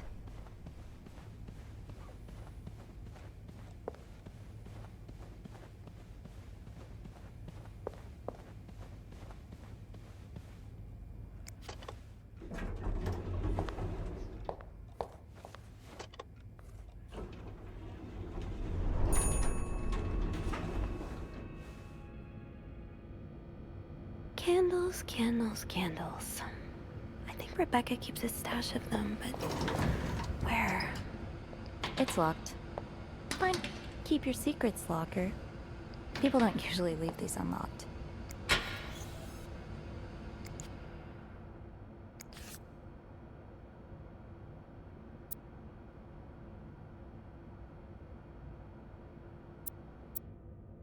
Beth definitely doesn't want more reasons to have to talk to guests, especially if it involves apologizing.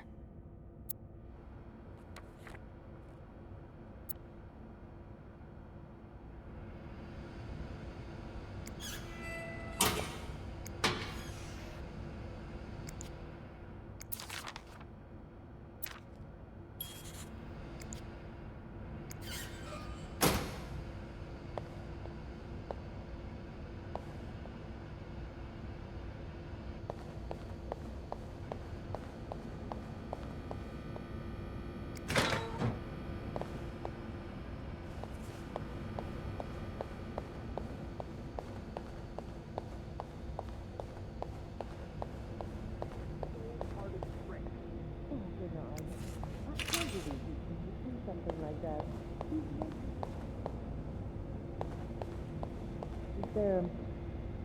Is there anything you might have said or done to anger him? What are you saying? That I deserved it? No, of course not.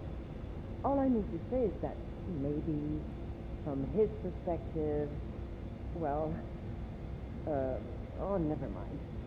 What are you going to do now? Fire him. What else? I've already had Beth type his termination letter. Now I've got to find him a replacement. Oh, let me help you with that. I read an ad. If we call soon, I'm pretty sure we can get it in tomorrow's Montrealer. All right. I'll just sit here for a while until my office warms up. Do you need more ice for your wrist? No, it's fine. To be tossed aside by your best friend like that? Oh, Wendy, that's a special brand of heartbreak.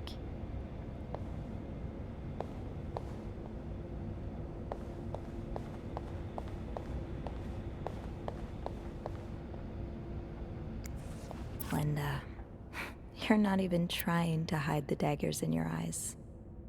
Wendy definitely deserved this, but the next one is mine.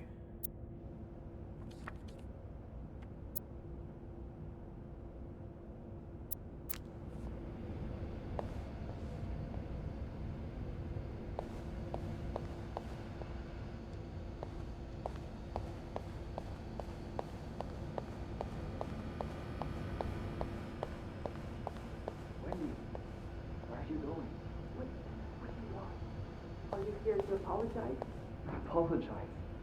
I'm not the one who should be apologizing. You're such an idiot. I can't believe that I fell in love with you. Wait! What?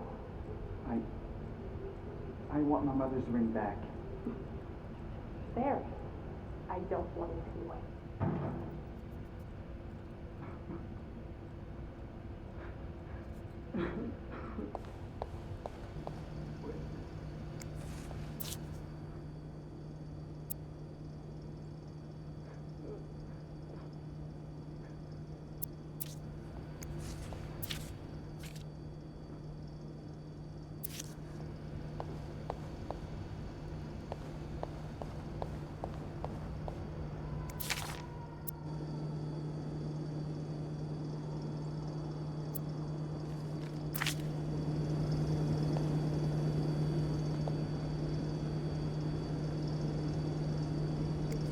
Gotta hold on to these tight.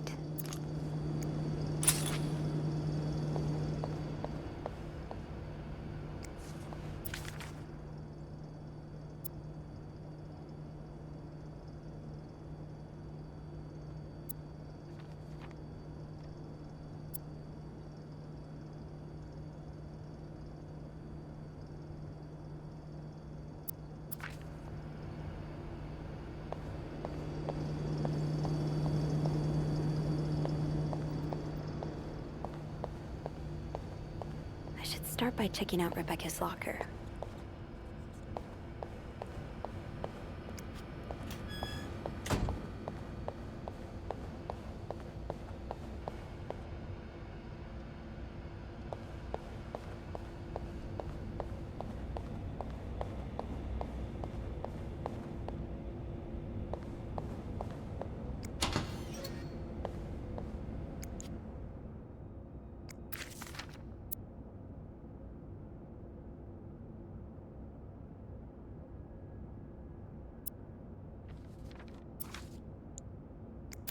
So you do have a stash of candles, but where is it?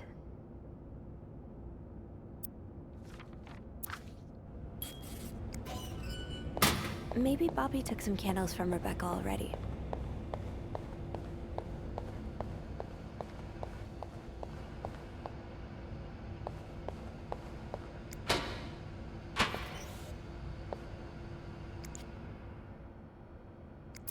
No candles, but this looks like the laundry room. That must be the location of Rebecca's stash.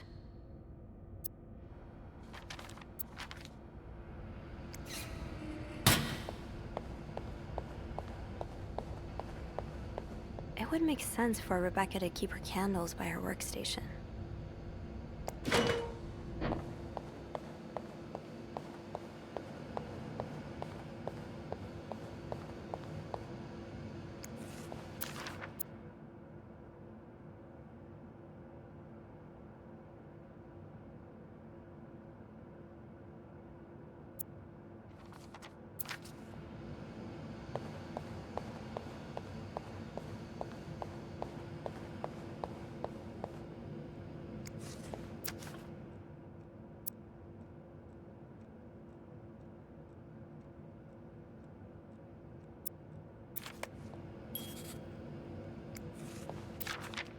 Ooh, is this a movie script?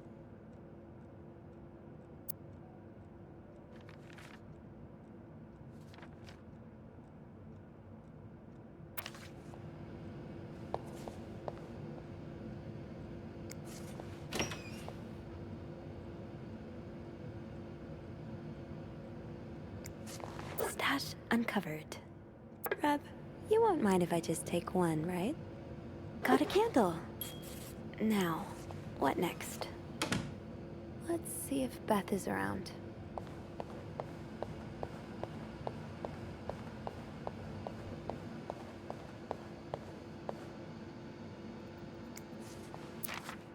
Mr. VIP is really getting to Bobby.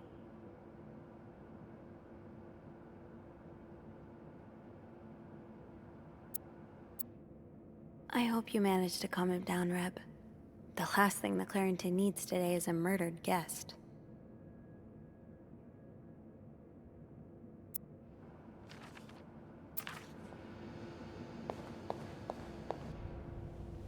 There you are.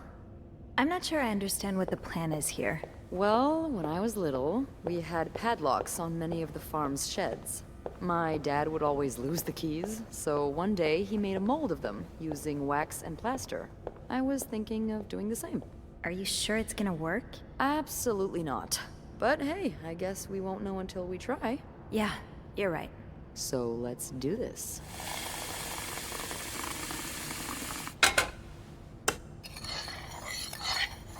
Okay, to start, we need to pour the wax from the pot.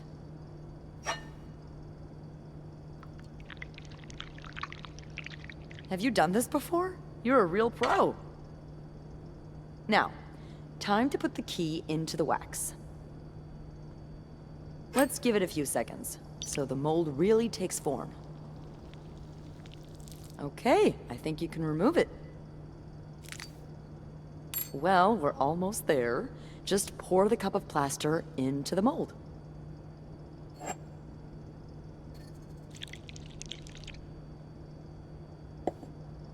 All right. Now we wait for it to dry. How long do you think it's gonna take? I don't know. I guess we'll keep poking it every now and then. I bet you didn't think you'd be making a plaster key today, huh? Indeed. But I like it. It's rare that this job allows me to use my creative side. Your creative side? Well, granted, this key won't end up in any museum, but I enjoy the occasional artistic endeavor.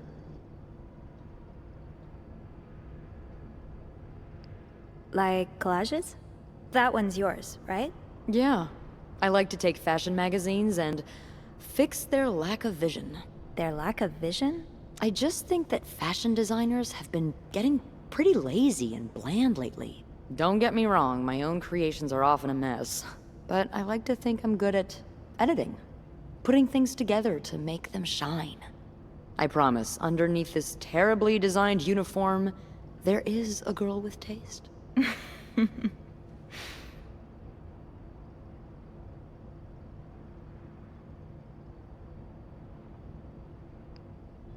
I believe you, but I've never actually seen you outside of work.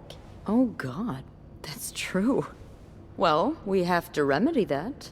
Now that we're solving a mystery together, we may as well grab drinks too. What do you say? Yeah, we should. I don't know why we never thought of it before. Well, it's this place, you know? When your shift's over, you just want to forget everything about it. Yeah, I know what you mean. But some things are worth remembering. Hey, look! I think it's dry. I can't believe it worked. I could not have done this without you. Yeah, probably not. Well, I should get back upstairs before Bernard notices my absence, if he hasn't already. Let me know how it goes with the key. Oh, and be careful while turning it, okay? You wouldn't want it to break inside the lock. Yeah, I'll be careful. Thank you for everything. No problem.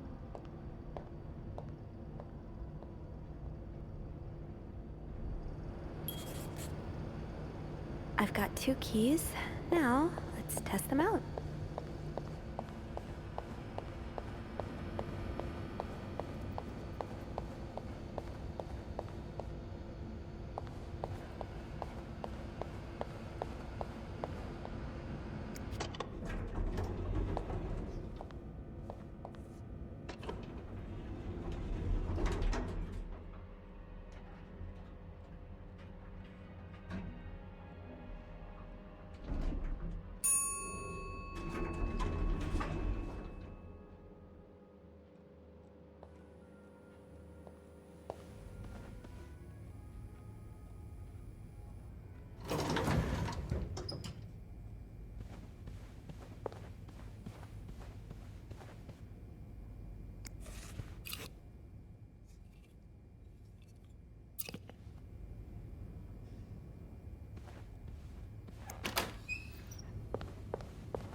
Be careful, Sophie.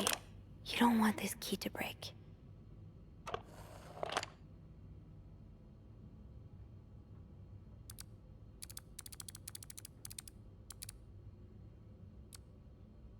Oh, shoot.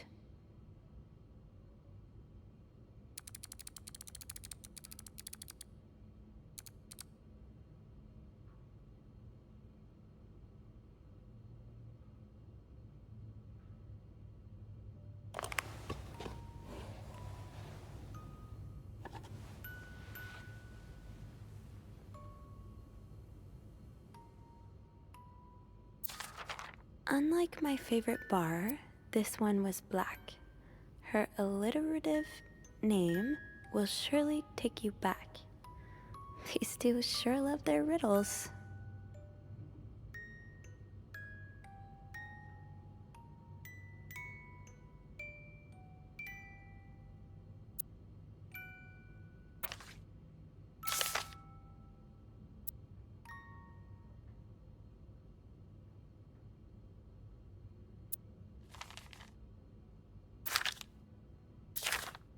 Huh. Marcella invited you to the movies. Let me guess. You said yes.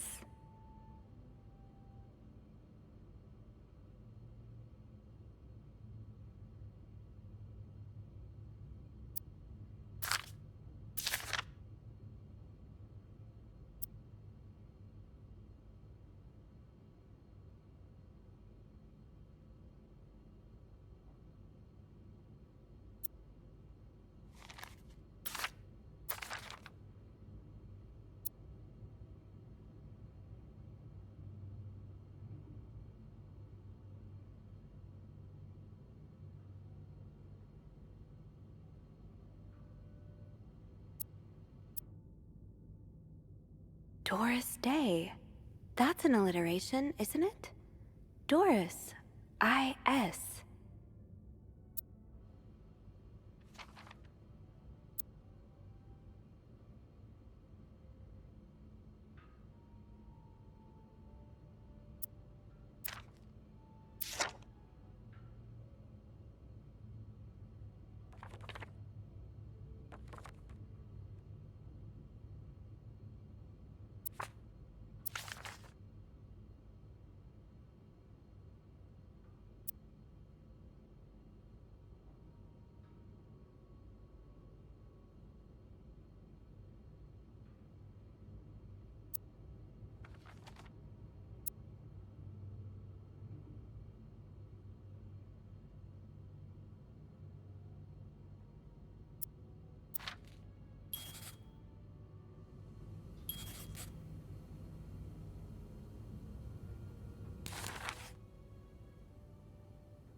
Doris Day.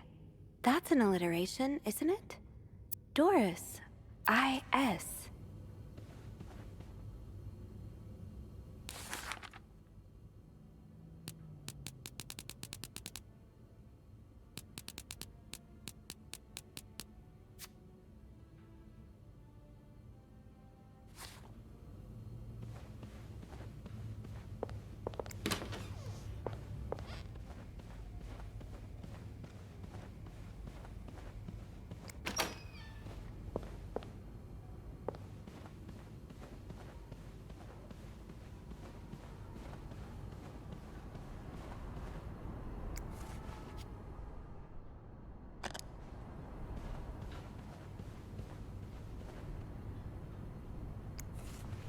This looks right up Andrew's alley. I wonder if he's read this one.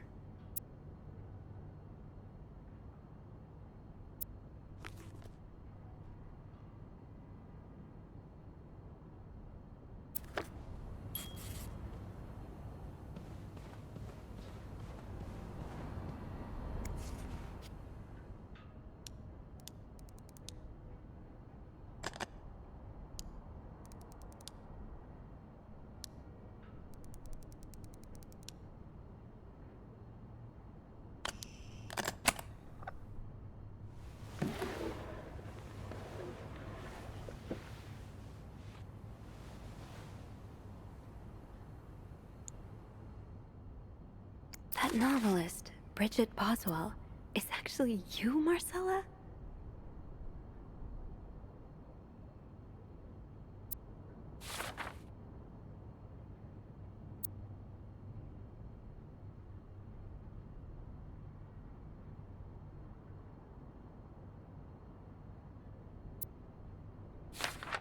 Oh, Anne. Murder might be a bit much, but you deserve some kind of justice.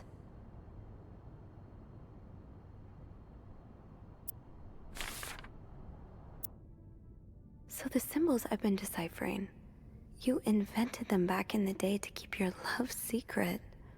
That feels really special.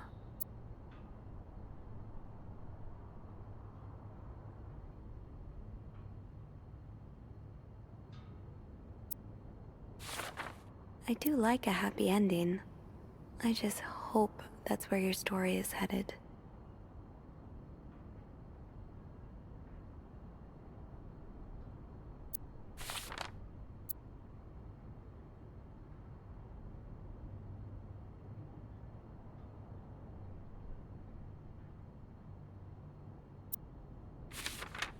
Oh, so you came to Montreal under the pretense of celebrating your wedding anniversary, but all along, you meant to reunite with Anne.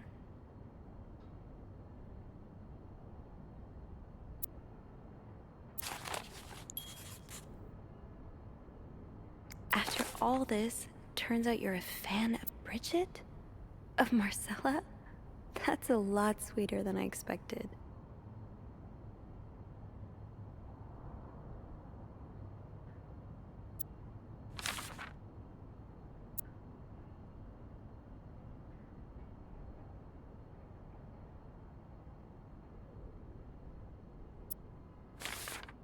I'm glad you were able to open up to Marcella like this. Everyone needs someone to talk to.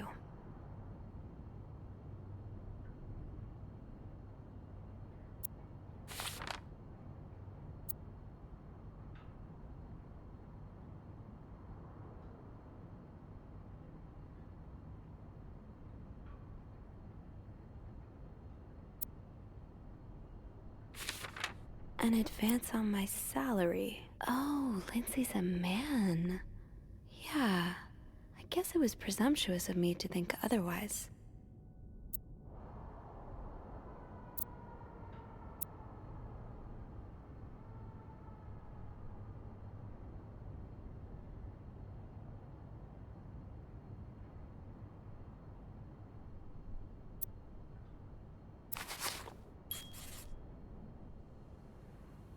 So, let me get this straight. Mrs. Beaumont and Mrs. Cruz are some kind of star-crossed lovers? Seems like it, yeah. But I'm not sure whether they chose to meet here just to reconnect for a few days, or if there's something more to it. Well, I may be able to help with that. Really? How? Oh, some mail arrived earlier for Mrs. Beaumont.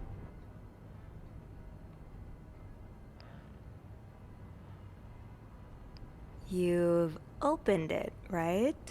Me? Disregarding someone's privacy? Of course I did. I'm a bad influence on you. Or have we been bad influences on each other? I guess we'll never know. So, what's in it? It's 3 train tickets. And, there's a tourism pamphlet for California. California? Well, it makes sense. It's much more progressive there than it is here. So, Anna and Marcella want to go there to live their love freely. Anne and Marcella, huh? You 3 are best pals now? Well, after reading so much of their correspondence, I kind of feel like I know them, you know? Yeah. But what about Mr. Morgan, though? I mean, Paul. How does he fit into all of this?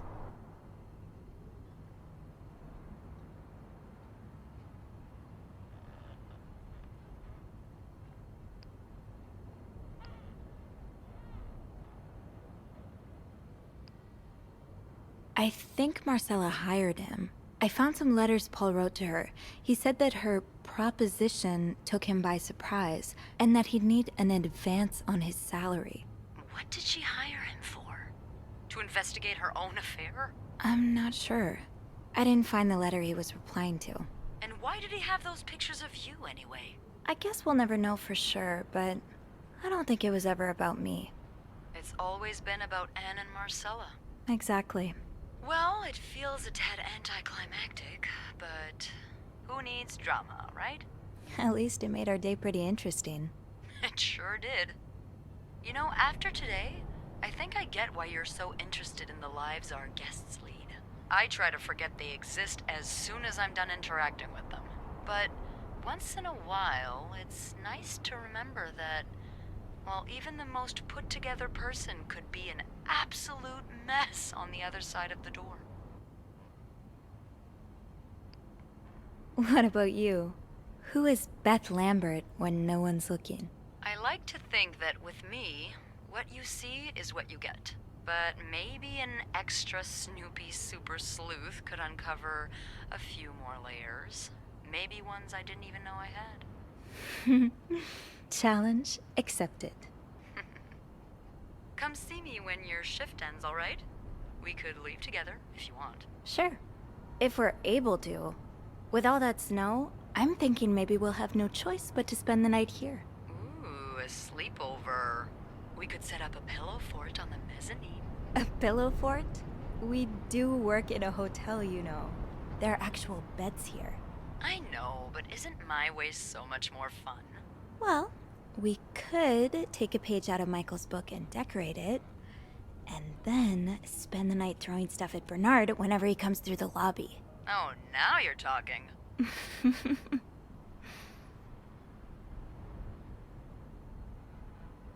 I just have to finish my tasks for the day, and then I can leave.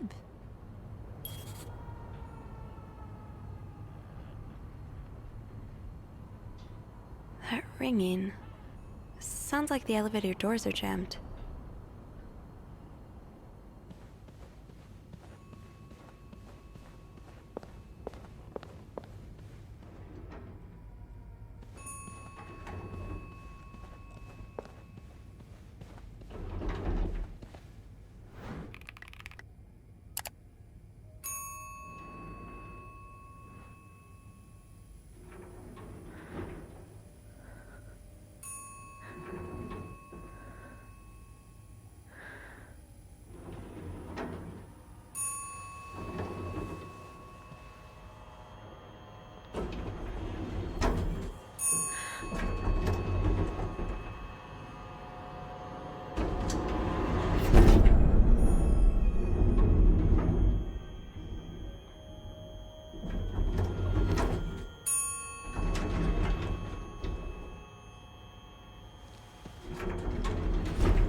Mr. Cruz?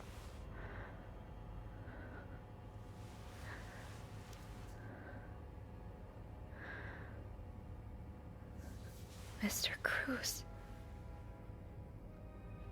Oh God. Oh God. What happened?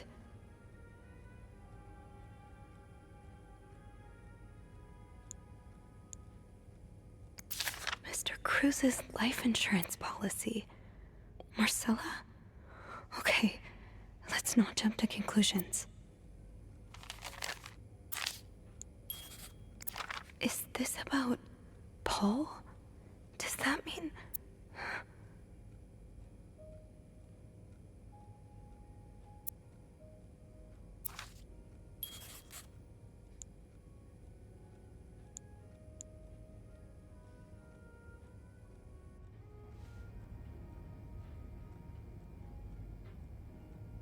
Please let there be someone around who can help.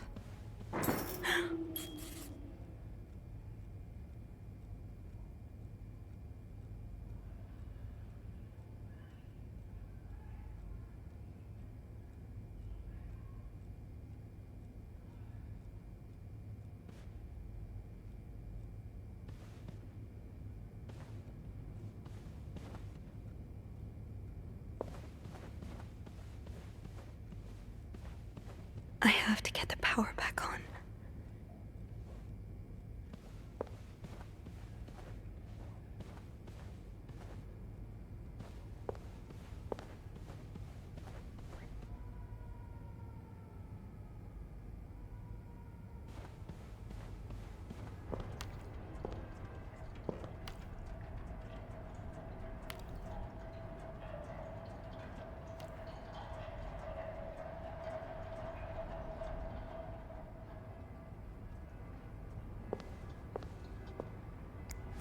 These look like Marcella's pearls. What happened here?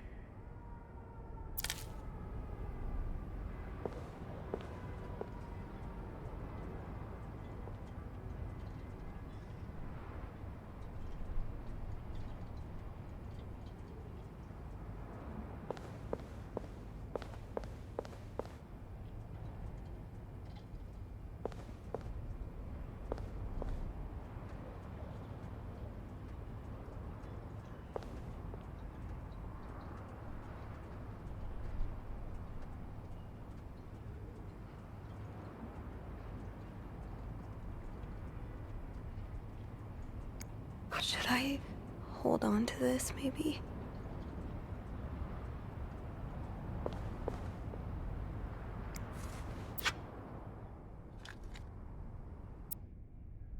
A, B, and Beaumont.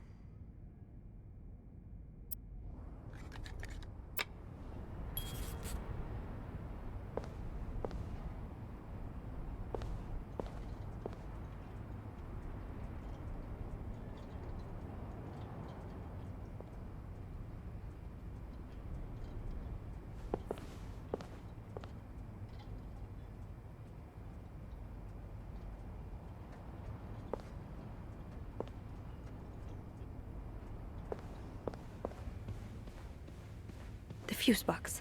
Just get to the fuse box in the janitor's closet, Sophie. It's not far.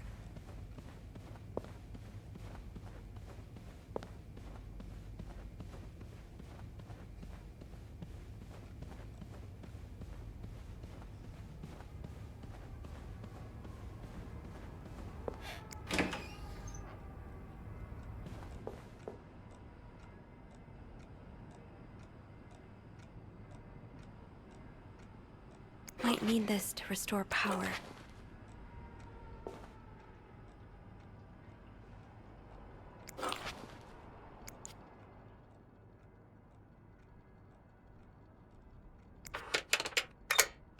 That worked, thank God. Now, to get the power back.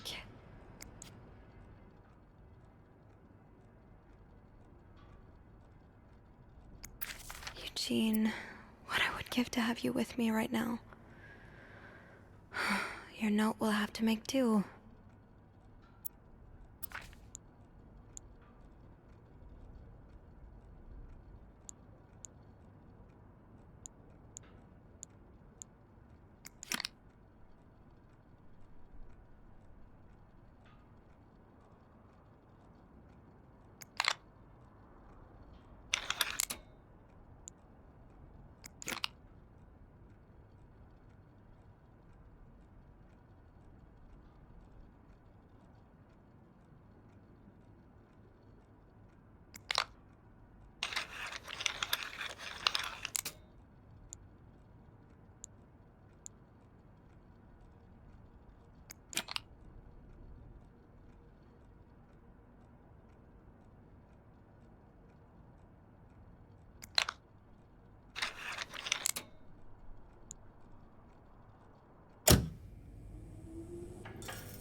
power's back.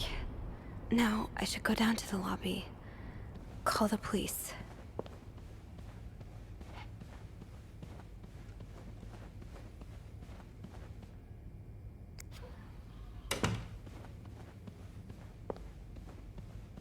Is there anything I've forgotten? Once I leave this floor, I probably won't be able to come back.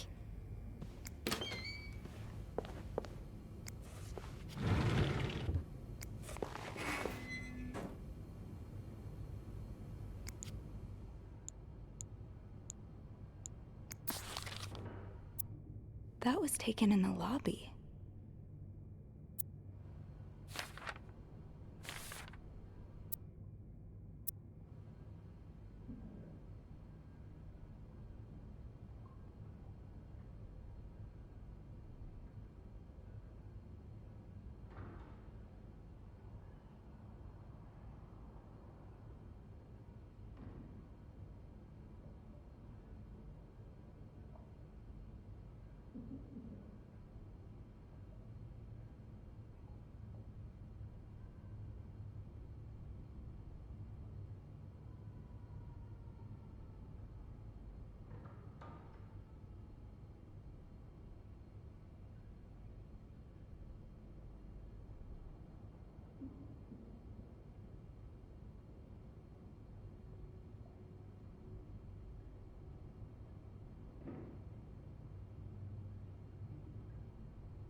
Poor Paul.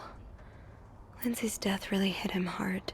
He hasn't been in the best headspace. So Paul just needed to pass the time while Marcella was away. That's why he was observing us. Paul was hiding out right here. Did he ever find the person who was sneaking out at night?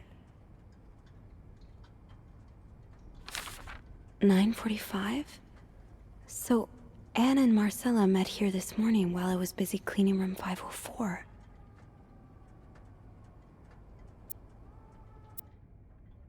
Looks like Paul had to stop writing in a hurry. What happened? I was listening to the radio at the time. Did the music drown out the noise?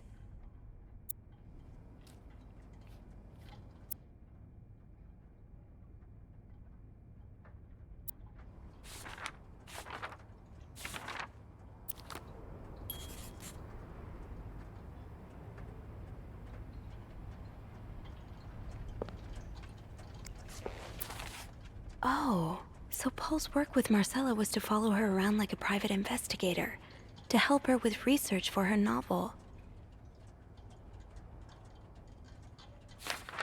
Paul really got into his role.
No combination, no entry.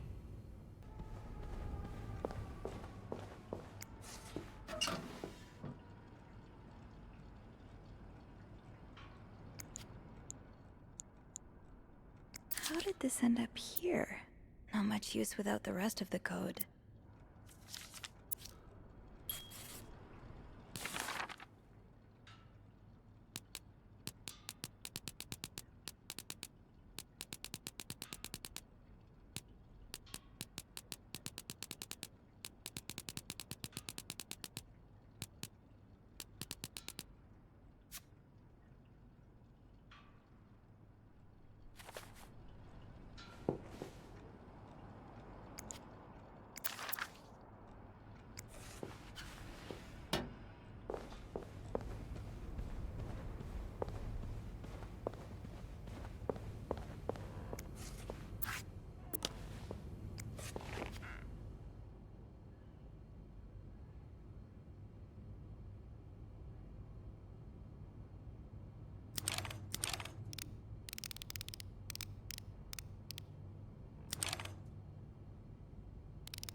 Bodies of a woman and 3 children. 3 children. Huh.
have to contact the police. I should be able to call from the front desk.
Hello?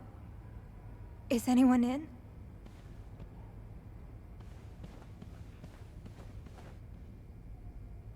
Hello? I need help.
You are going back to my cart.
I'm sorry.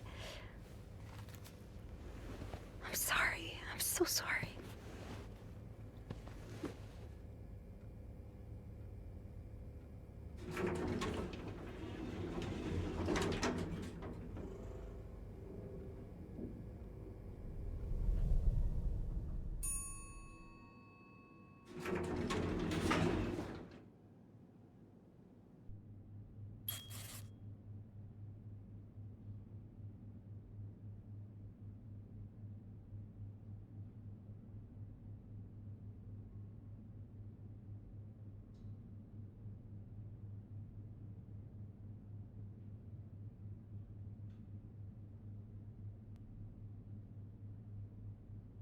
Phone. I need a phone.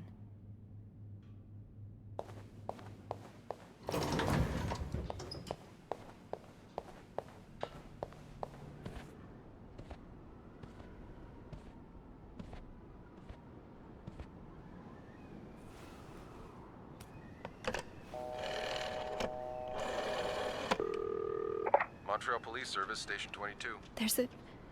There's a man dead. He's been murdered. I need the police. Please stay calm, ma'am. Where are you right now? The lobby, but the body, it's upstairs. Can you give me the address, please? Oh, 1178 Drummond Street. All right, ma'am. Officers are on their way. Thank you.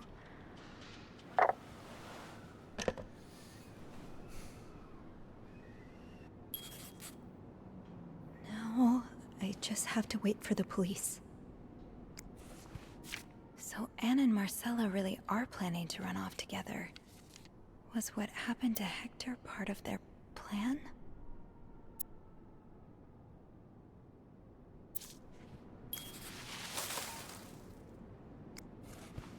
Is this the brochure Beth was talking about? The one that came in the mail for Anne? The West Coast. That's about as far from Montreal as you can get without crossing an ocean.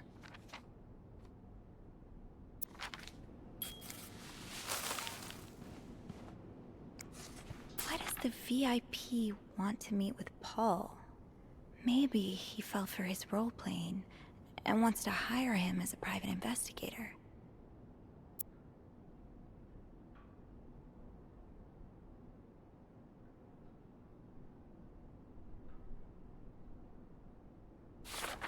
Bernard really wants Paul out of the hotel.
Oh, hey you.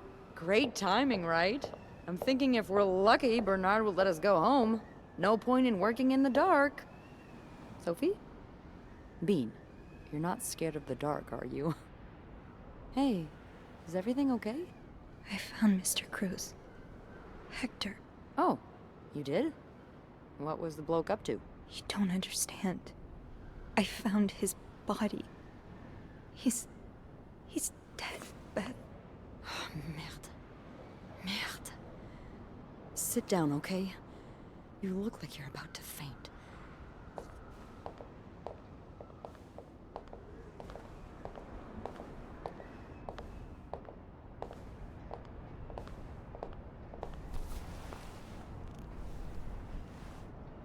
Have you called the police? Yeah, they're on their way. What happened? Was there an accident? No, I don't think so. Someone did this to him. You mean... Merde. Do you think it could have been Anne and Marcella?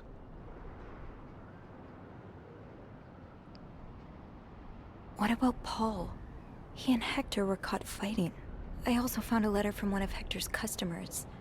He seemed really angry. I guess it could be him as well. The cops will want to talk to you. Know what you've seen. You need to be careful about what you tell them. If word of Anne and Marcella's affair gets out, they may put a label on them that will really hurt them. It might not even matter in the end if they did it or not. I think I know what you mean. It's easier to put the blame on people who are different from you, even if you're wrong. I'm glad you can see that. It makes the world a little safer to have people like you in it. You know, I was barely 20 when I was shoved into a police car for just hanging out with people who made me feel like I wasn't so messed up after all. What? Where did that happen?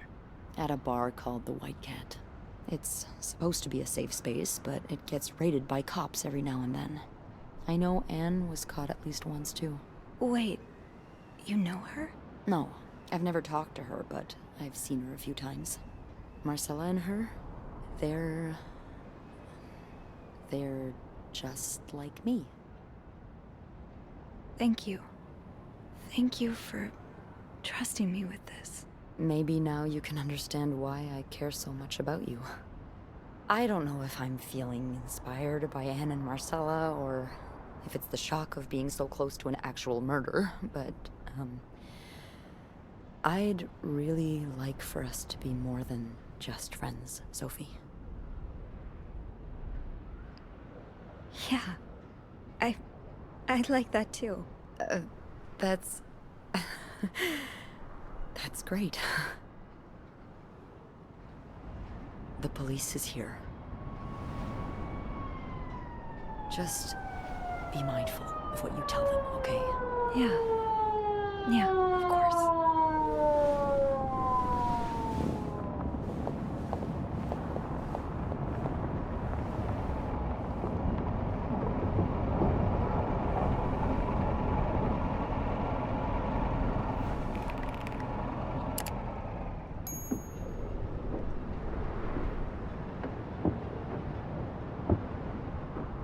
Miss Roy? Miss Roy? Miss Roy! Oh, sorry. I was distracted. I really need you to focus right now. I don't want to be here all night, and I'm sure you don't either. No, I don't. So, as I was saying, we're trying to ascertain the circumstances of Mr. Cruz's death. Can you tell me how you came to find the body? I was cleaning room 509 when I heard the elevator bell ring. Again and again and again. I thought maybe a child was playing with the doors, so I went out in the corridor, and that's when I saw him. All the blood and...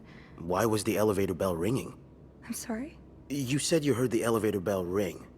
Why was it ringing? I assume it wasn't a child after all.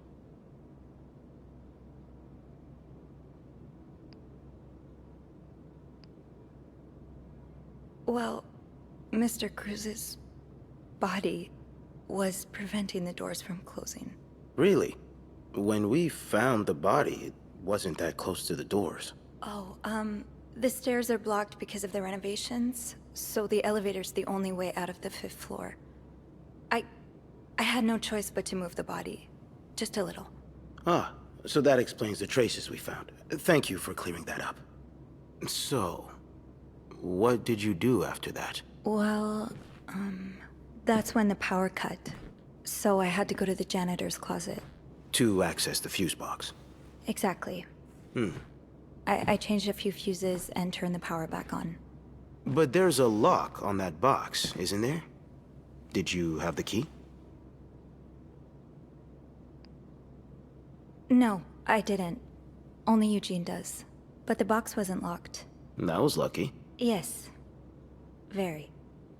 Did you go near the ice machine at any point today?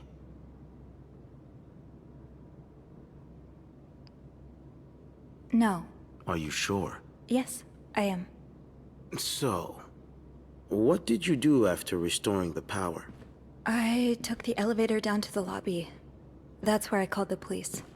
Do you remember what you said to the operator? The exact words. No, I'm afraid I don't. You said, there's a man dead. He's been murdered. That's possible. What makes you so sure it was murder?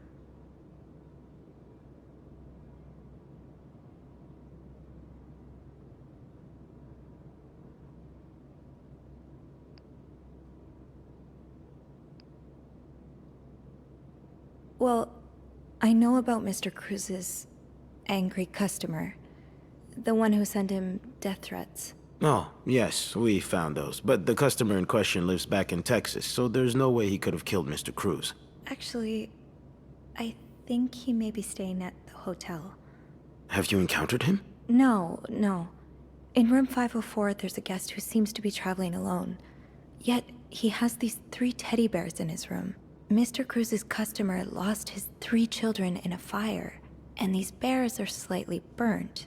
So... An interesting deduction. I'll look into that. But how do you even know about the death threats?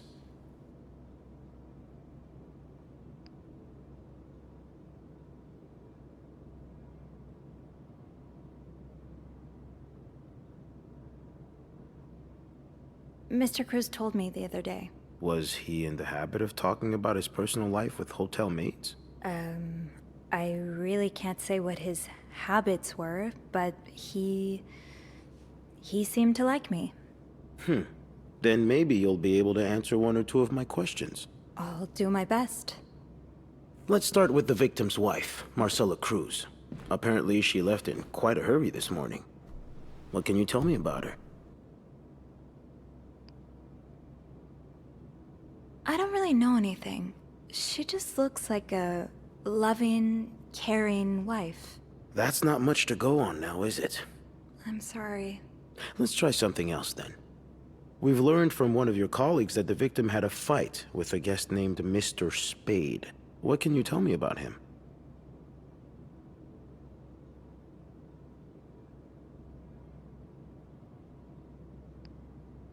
I don't know much. Only that he seems nice. Nice? I wouldn't be so sure. Oh? We found out that Mr. Spade is fresh out of a madhouse. When we called the place, they painted quite the picture of him. Did you ever see him display odd behavior in or around the hotel? No. I mean, we've all got our little quirks, don't we? Did he seem obsessed with Mrs. Cruz? A little, maybe, but... Obsessed enough to kill her husband? No, nothing like that. We all have our obsessions. Me, for instance. I'm obsessed with celebrities and gossip magazines, and... You don't seem to understand, Miss Roy. Mr. Spade is not like you and me. He may look like us, but he's not. He's dangerous and needs to be taken off the streets. So tell me, did you ever see him be violent or aggressive? No, I didn't. All right, then. Can I leave now? Yes, you can. Thank you for your cooperation, Miss Roy. We'll be in touch if we have any more questions.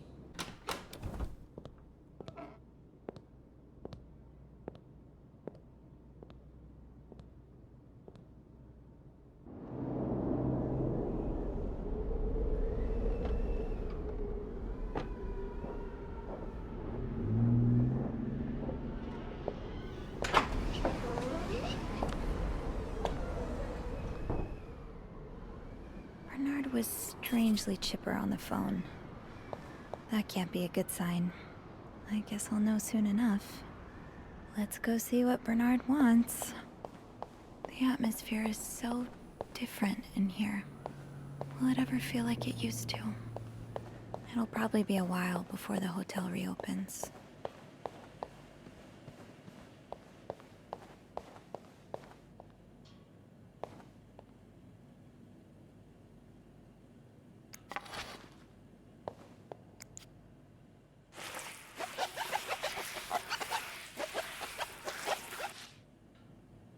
I have to clean the puddle by Bernard's office.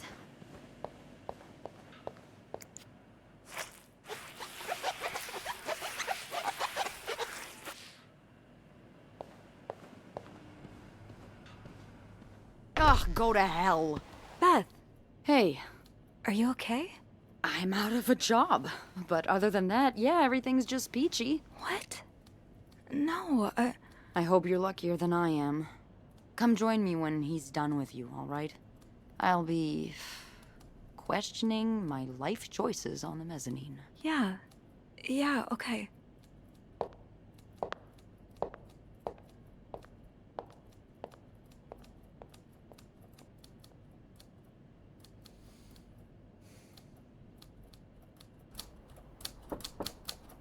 Ah, Miss Roy.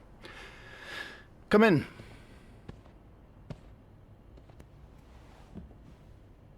I suppose you know why you're here? I would guess it has something to do with the murder. Well, you'd be right about that. We've been getting a lot of press lately, and not the good kind. I wouldn't expect you to understand the position I'm in, but I assure you, it's quite uncomfortable. To have one's life's work blown away like that. All thanks to a nut job. It's obvious to me now that I haven't been firm enough. For guests of such morals to be comfortable booking a few nights here and committing such a horrid act. Things need to change. This means elevating our standards to the highest possible level, and it starts with the people working here. It starts with you. With me? Yes. From what I've heard, you've been quite the exemplary maid lately. Clean rooms, satisfied guests. I take my job very seriously, sir. As you should. We'll see for the future, but for now, you'll be allowed to continue working here. Thank you. I'm not done. The police have finished their investigation and left a mess on the 5th floor. I want you to clean it up. You want me to go back there? Yes. Why not? I found a dead body on that floor. I'm not going back. I'll make this simple for you. If you don't do it, you're fired.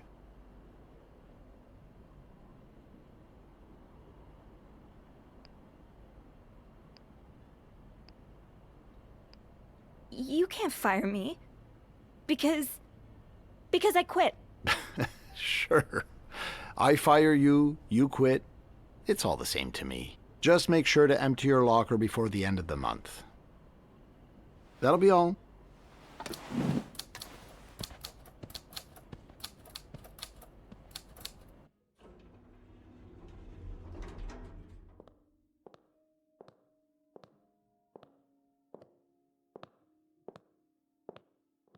Hey.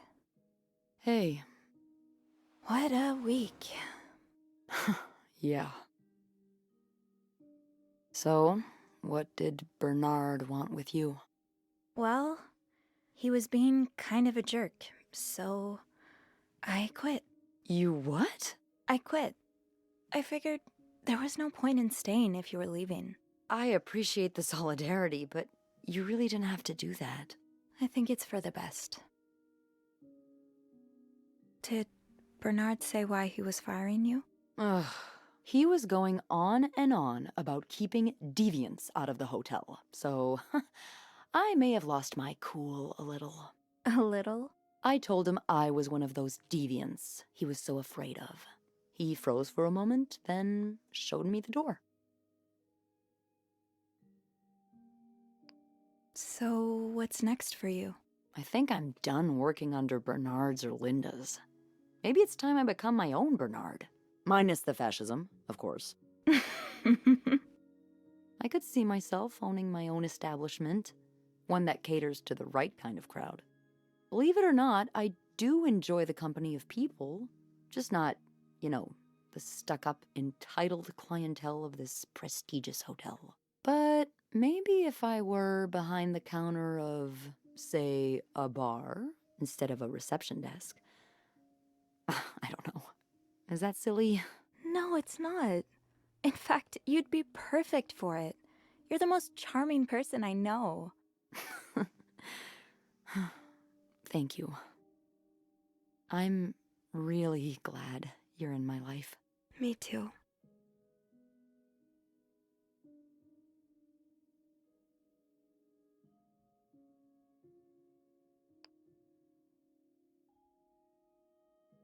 I've been thinking about Anne and Marcella a lot. Should I be jealous? No, not in that way. I've been thinking about what they went through. How they had to lie and pretend, day after day. How they had to live someone else's life for 10 years before they could finally be with each other. I don't think I could do that. Well, I have good news for you, Bean. Times are changing. It's already started elsewhere, and it will get here eventually. One day, all the Annes and Marcellas of the world will live happily together, and no one will give a damn. I really hope that's true. It will be.